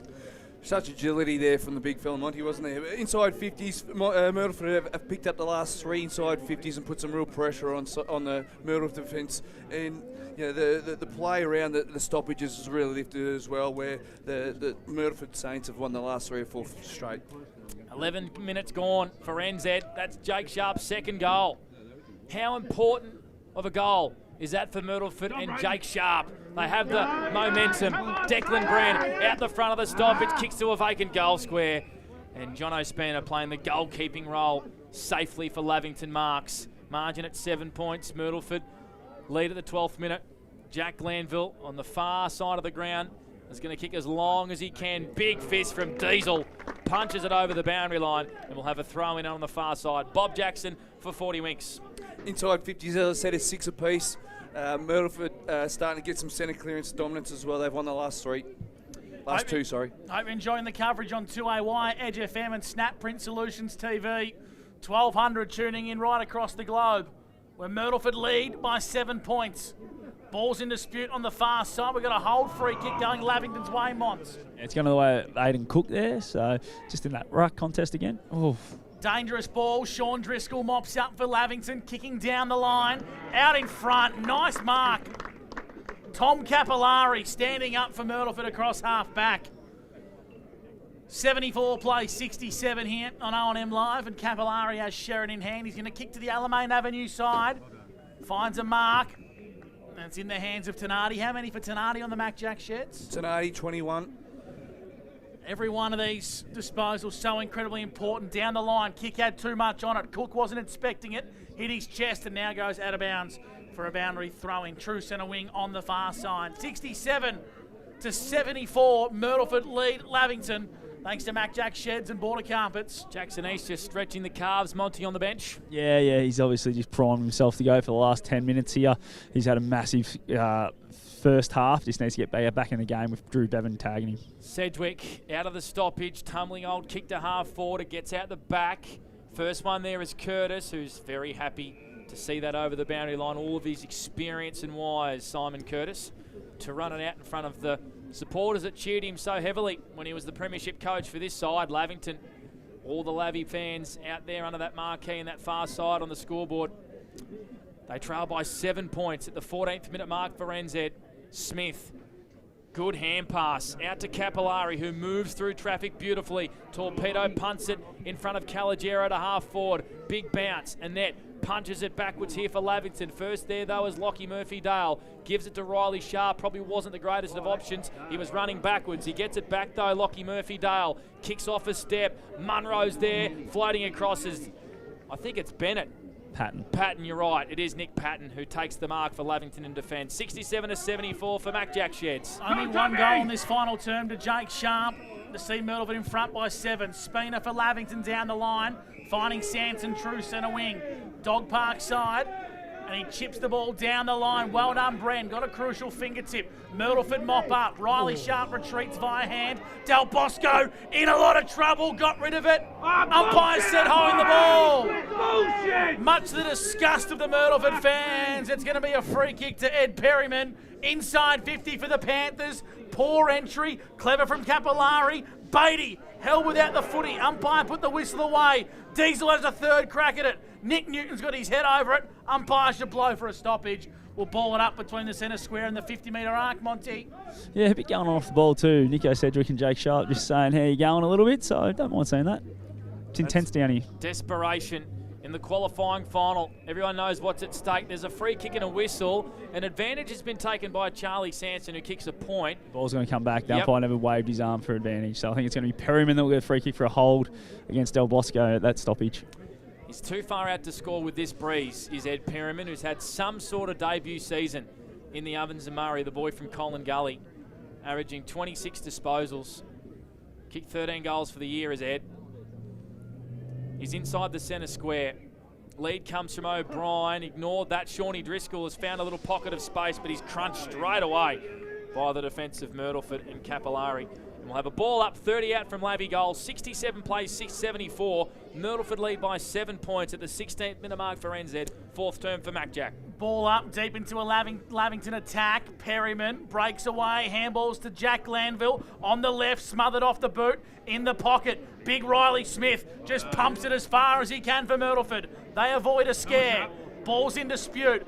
Lavington have got a couple of a +1.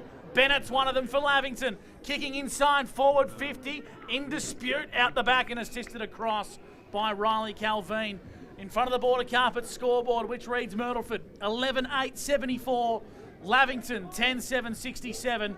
17 minutes gone in the final term thanks to Mac Jack Sheds. And we've only had one goal, so there's probably about 7 to go in the qualifying final. That was from Jake Sharp only a few moments ago, which brought the house down here at Bunton.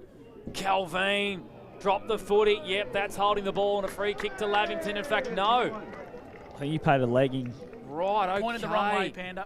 He certainly did.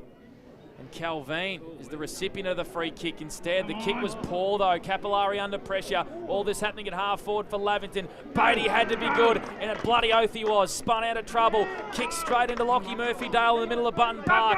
2 players inside forward 50. One of those Cossa. Front roving. Declan Bren snapping, rolling, goaling! Sunjan goal today from Declan Bren. All against the play. Vacant goal square, rolled through for Myrtleford. They lead by 13 points. How big was that win from Diesel Beatty at half-back, boys? He's been huge today. I think he's nearly been one of Myrtleford's best, the way he's been able to give him some drive off half-back and defended so well. And then they just transitioned the footy so well, and what a finish from Declan Bren. Hasn't been his day today, but really took his moment there. Lavington has had the last 6 inside 50s prior to that one for Myrtleford, so there was constant pressure on the defensive end for Myrtleford, and then how often do you see the turnover and the goal at the other end? So sustained pressure and the defensive unit stood up well. Got dropped last week for Don Bedendo. Could he have come in and kicked the winner? Time will tell. Myrtleford are in front, 80-67. It's in the hands of Lavington. Across half forward, Darcy Smith for the Panthers. Set sail to the top of the goal square. Oosterhoff at ground level. O'Brien's dangerous. Where's Sean Driscoll? There he is lurking. Myrtleford's back six, stand up. Umpire's going to blow the whistle. Spills out. Sean Driscoll snapping, goaling. The instant response from the Lavington Panthers comes via Sean Driscoll. He's kicked his third. Margin's back to 7 points. Myrtleford were begging for the whistle to be blown. It didn't come, and Sean Driscoll pounced. What a response. That's exactly what you need in the final like this when it's getting so tight. Really quick response. Nearly 20 minutes gone, boys. It's still game on. Sean Driscoll's moved into the middle at various stages in his last quarter, and he's had 5 influential touches in this last quarter for the Lavington Panthers on the 40-wing stat sheet, and as we said, his third goal for the day. Kicked 2 of those in the first quarter. Been quiet since. And this qualifying final has had so many ebbs and flows, and I can't help but think this is going to go right down to the last second. 7-point lead here to Myrtleford, and here they come out of the stoppage again. Maraca, his kick evaded. Lockie Murphy-Dale, Caligero's there, he shovels it back to Harrington, doesn't muck around, kicks it towards Riley Sharp. A brilliant fist from Jesse Hart. A wonderful defensive fist from Jesse Hart as Sharp looks certain to mark. A ball up inside Myrtleford attack. 80 plays 73 for Border Carpets Wodonga. 20 minutes played for NZ. Great ruck craft there in the middle of the ground from Myrtleford. Now it's in their attacking part, throwing it on the boot, top of the goal square. It come from Del Bosco. It's a minor score. And Myrtleford, they move to 12-9-81. Lavington, 11-7-73. We've hit the 20-minute mark here thanks to NZ Albury. The goal umpire might have copped a whack here. Spoons is just making sure Normie's okay. The kick comes in from full back. It's in the hands of Lavington, and they play on with Patton. Patton gets a handball receive, kicks it long and wide to the far Alamein Avenue wing. Lavington have the numbers at ground level. Perryman does super well to keep it in. Gives it off to Douglas, who kicks down the line to Glanville. Gets held up on the mark from Miotto. That was clever. He's going to give it back here to the running man, Glanville. That's Bill. Goes inside 50 with not a great effort. That was a great tackle from Myrtleford. It rushed Billy Glanville, and Kai Agosta marks in defence for Myrtleford. 81 plays 73, an 8-point lead to Myrtleford at the 21st minute mark, final term. Down the Alamein Avenue side is where Myrtleford want to go, but Perryman hit him in the chest, and he's going to have a chance to regather. Goes short to Glanville. Free kick. It's a trip to Perryman. Scott Montgomery, Newmarket. Yeah, just got tripped there. I think he's going to go away. Oh, he paid a trip, but I thought Sharp got tripped there, but it's going to go to Perryman. So, yeah, I'm not sure what. I don't think trip was the right one. Well, they should have been out with an advantage, in my opinion, then, because they were in a much better spot. Absolutely. As Perryman goes short to Jack Glanville, who's been super today for the Panthers. He's 2 kicks from home, kicking into the breeze, so he hugs the boundary line with a shallow entry. Brady Sharp's there, so's Kai Agosta. Now the ball's at ground level. Agosta dives on top of it for Myrtleford. And the umpire calls for a stoppage. 81-73, Myrtleford lead, 22 minutes gone in the qualifying final term for Mac Jack Sheds. The Rovers are sitting back and loving this. 2 sides belting the crap out of each other. Maraca's kick is off the side of the boot. It stays inside defensive 50 for Myrtleford.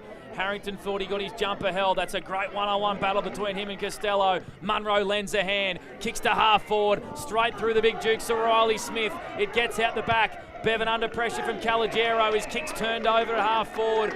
Riley Smith has it for the Saints. He has an open 50. Kicks in towards Sharp, who's got a couple to beat. Big fist comes from Lavington. Out the back is Jackson-A swooping on this football. Douglas takes it over the boundary line. Stoppage inside forward 50 for Myrtleford. 81 plays 73. 22 and a bit gone for NZ. Final term for Mac Jack. Just their transition footy is still right up there, isn't it, Myrtleford? I mean, back end to front end, about 4 possessions there.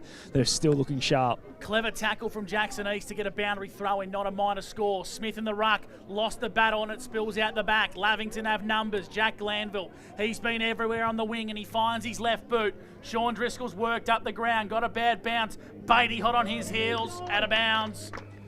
Out of bounds for a boundary throw-in. 23 minutes gone. Myrtleford lead 81-73 as we go to Bobby J. Thanks to 40 winks. With only 3 goals kicked in this last quarter, we can't help but think it's going to be a 26, 27-minute quarter here with the first quarter going for 28, the second 31 and the third 29. Riley Smith grabs out of the ruck. There's a whistle. It's going Mert's way. Yep, not sure what for. It's a ruck raffle. And big Riley has the free kick for Myrtleford. He's been really good in the second half, Riley Smith.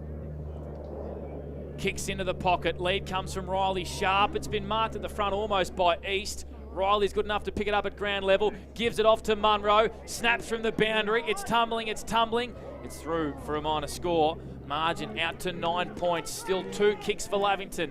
82 plays 73. 24 gone for NZ. Scott Montgomery for the Newmarket Hotel. Yeah, they're just peppering away now, aren't they, Myrtle? It just feels like they've got it in their grass. They probably one more will break Lavington's hearts here. Spina's kick from fullback falls into the hands of Cook, who wastes no time. Kicks to centre half forward. Capillari running back. Intercepting for Myrtleford. You just feel every chance Lavington lets slip could be crucial. Mark's been taken. It's Simon Curtis, the veteran. Lavington's former premiership coach. Now with Myrtleford, long down the line, one-on-one. Murphy-Dale wins the battle against the net. At true centre wing, and they're taking precious moments off the clock, are the Myrtleford Alpine Saints. Declan Brand enters the field of play at the expense of Maraca, and Murphy-Dale's called to play on. Kicks it up into the breeze, needs a flyer. Cossa was one of them at ground level. Costello mops up. Bennett for the Panthers. On the boot, long down the line to a contest. Curtis again, spilt it. Del Bosco back to Beatty. Beatty's under the pump. Sean Driscoll gets it busy here. Driscoll hacks it forward. Darcy Smith's dangerous. Overlapping handball, or kick I should say, to Oosterhoff. Oh. Oosterhoff plays on. Oh, terrible from Oosterhoff. But Swinnerton might have goaled. Yep. Swinnerton dropped the ball onto his boot by mistake and it's dribbled through for his second. My goodness. What an epic here on O&M Live, and it's under 1 goal. 25 minutes gone, 82-79. How on earth did that go through, Monty? No, I reckon he meant it too, Gussie. Bloody He knew he was under the pump. He had Sharp coming from one way, another one coming from the other, and he just went, nah, I'm kicking this as quick as I get it. So really good finish there. Obviously, Oosterhoff's had his yips in this quarter, and just probably a smart play to get it on the move and kick the goal. Important touch by Swinnerton. As we said earlier, he only needs 2 or 3 touches to have an influence on the game, and this could be the ultimate. We just heard under 1 minute from the benches, and that's a free kick for a high against Jackson-A. Sedgwick's got to give the ball back here. Could be 50. So under a minute to go with Swinnerton goals, and it's a 3-point lead here to Myrtleford. Swinnerton with a very important goal and a clever finish. East, high up and under the half forward. Smith had the front posse. Calogero comes through cleanly for Myrtleford. Left foot across his body to the top of the goal square. Big pack of players. Glanville, that's Jack. He can probably rush it across if he wants. He doesn't. Snaps out to the far side. Curtis gets pushed in the back. Paid it. Simon Curtis gets pushed in the back. Can use all of his experience to take every bit of 30 seconds here, shut the clock off for Myrtleford, and have a shot on goal to ice the game. Just gets himself in the right positions at the right time, Simon Curtis, whether it's down back or he rolls forward. He just always seems to be in exactly where he needs to be, and he'll go back and have a shot here and take all the time in the world and probably finish the game. 26 minutes and 55 seconds on the clock gone. Simon Curtis will kick from 50. Siren tells the story. He's kicked the goal! Myrtleford prevail in the qualifying final. Their first finals win since 2019. Amazing scenes here at Button Park. Myrtleford will take on the Rovers next week. It's do or die next week for the Panthers. What a game on O&M Live. Beautifully called by Panda Escott. Thanks to McRae Motors and the Myrtleford Alpine Saints prevail in the qualifying final. They snuck into third spot by a point last week on percentage, and how crucial that victory could be. They'll take on the Rovers next week in the major semi-final, and Lavington are forced to lick their wounds. Scott Montgomery's boundary side. Just a quick update on the atmosphere, Monty. Yeah, the Myrtleford fans are rocking. Yeah, it was huge once that siren went, and it got even louder when he kicked that goal just after the siren. So, yeah, what a finish that is, and how good for the town. Myrtleford, they're up and about, and you can just see how much it meant to their community. Myrtleford, they salute in the qualifying final, 13-10-88 to 12-7-79. It was an epic that had lead changes for days, and Simon Curtis, how ironic against his former team, put the final nail in the coffin at the full-time siren, and the margin sits at 9 points. Plenty of contenders for our Anytime Fitness Player of the Day, but the only point of concern to come out of the day for Myrtleford is what looks to be an Achilles injury for Lockie Hourigan, Panda. Yeah, and I also saw late as well Tommy Capillari out the back just holding his groin a little bit. So at this stage of the year, there's walking wounded in every side. I'll tell you what, it's a lot of contenders for the Anytime Fitness Player of the Day. Lockie Murphy-Dale was super. Tommy Capillari was brilliant in the midfield as well. What a game of football here on O&M Live. Hope you've enjoyed the coverage on 2AY, Edge FM, and of course O&M Snap Print Solutions TV. I'll be down on the boundary with Monty. Yeah, boys, you got me? Yep. Got the Anytime Fitness Player of the Day, boys. He's got the sign and he's got it upside down. That's a Myrtleford tradition now, so he's gone with it. Yeah, we got Diesel Beatty, boys, mate. What a win. How good is that? Was to and fro for a while there, but you had the win and you must have been pretty confident three-quarter time. Yeah, mate. Well, I know we've done well to, fight back when they've scored a couple, and mate, that's just a solid team effort. We stuck true to our role. All 22 of us.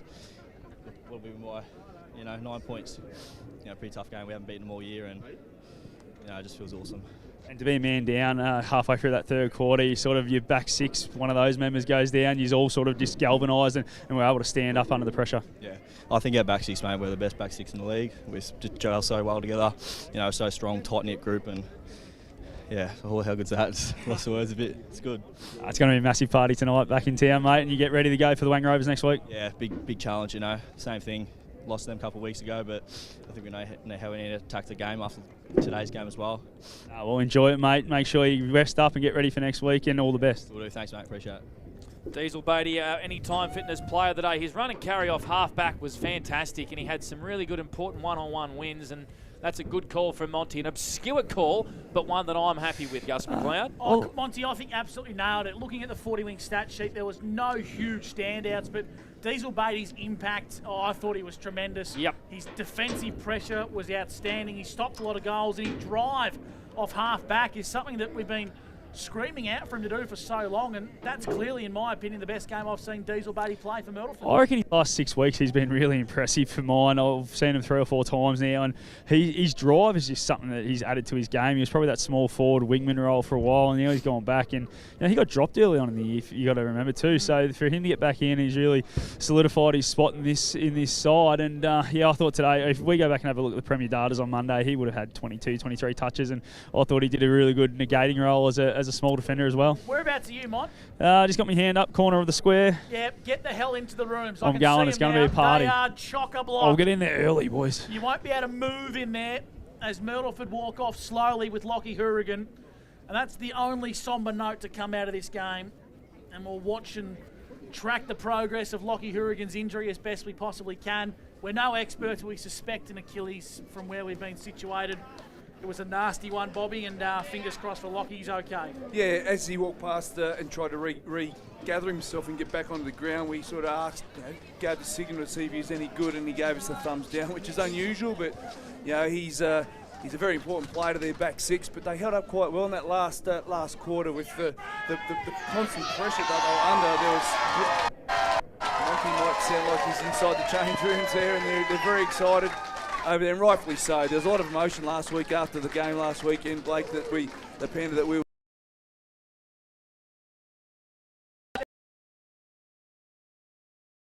And then Simon Curtis sealed the deal with a shot after the siren to win by 9 points.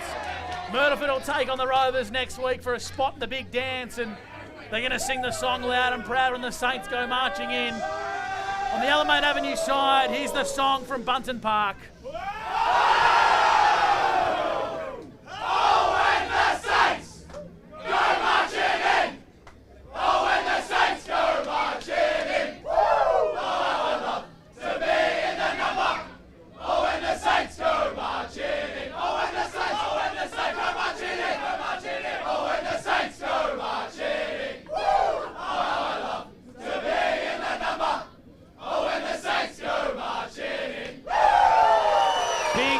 Myrtleford in the qualifying final. They'll take on the Wangaratta Rovers next week for a spot in the Ovens and Murray Grand Final on the 21st of September. Lavington, will they now have to dust up, lick their wounds and play the winner of tomorrow's elimination final between North Albury and the Wangaratta Magpies? A cracking contest on O&M Live sees Myrtleford 13-10-88 over Lavington 12-7-79. We'll hear from both coaches and all the fallout from a big game at Bunton Park. Our post-game show for the Clubhouse Bar and Bistro on the other side of this. This is O&M Live, 2AY, Edge FM, and O&M Snapprint Solutions TV, where you won't miss a thing.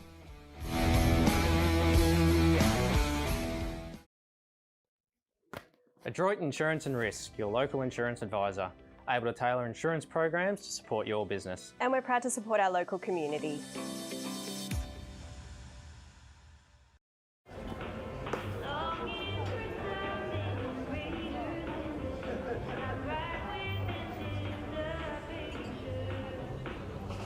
I reckon I'll go mid. Carlton Dry 3.5. Embrace the mid.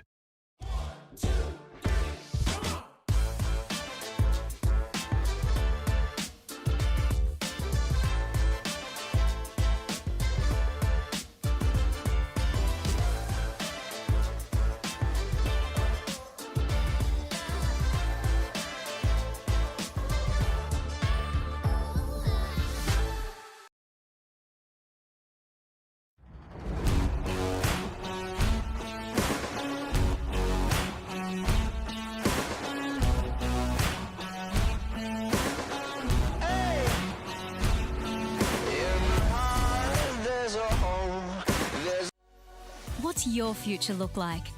Where do you want to be? Whatever it looks like, with GoTAFE, you've got this. Get real skills for real jobs and careers right now. Search GoTAFE today.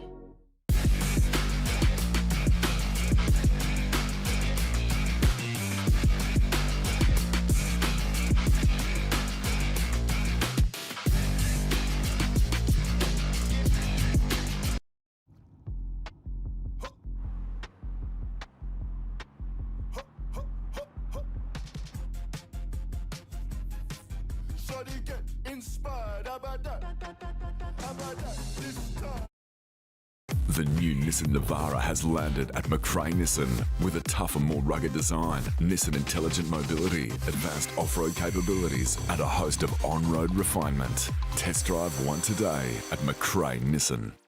The Ovens and Murray Football League is proudly sponsored by Opal. Thinking packaging? Discover Opal. With Optus Home Internet, you get more yes. Whoa. Which means less family screen time and more harmony with powerful Wi-Fi. Woo. Get the Ultra Wi-Fi modem at no extra cost.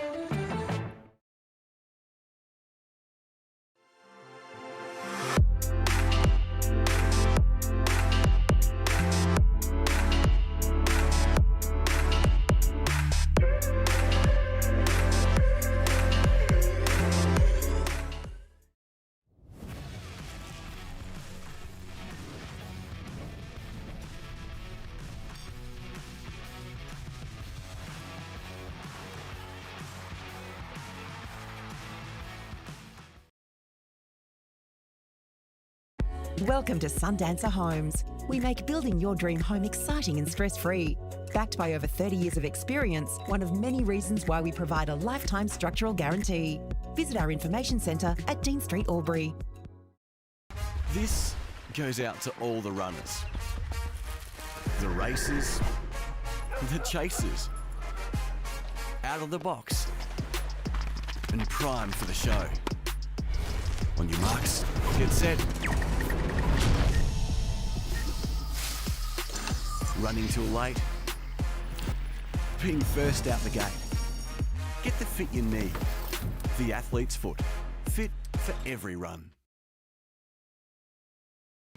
Every day we look after our family first. We go on adventures, we entertain with them, we care for them. Tobin Brothers Funerals will look after your family too. With a fixed price funeral plan, you can be assured your family won't be burdened by the cost of your funeral. Tobin Brothers are a trusted name since 1934 and take pride in creating funeral solutions. Tobin Brothers Funerals, Wodonga and Corowa, celebrating life.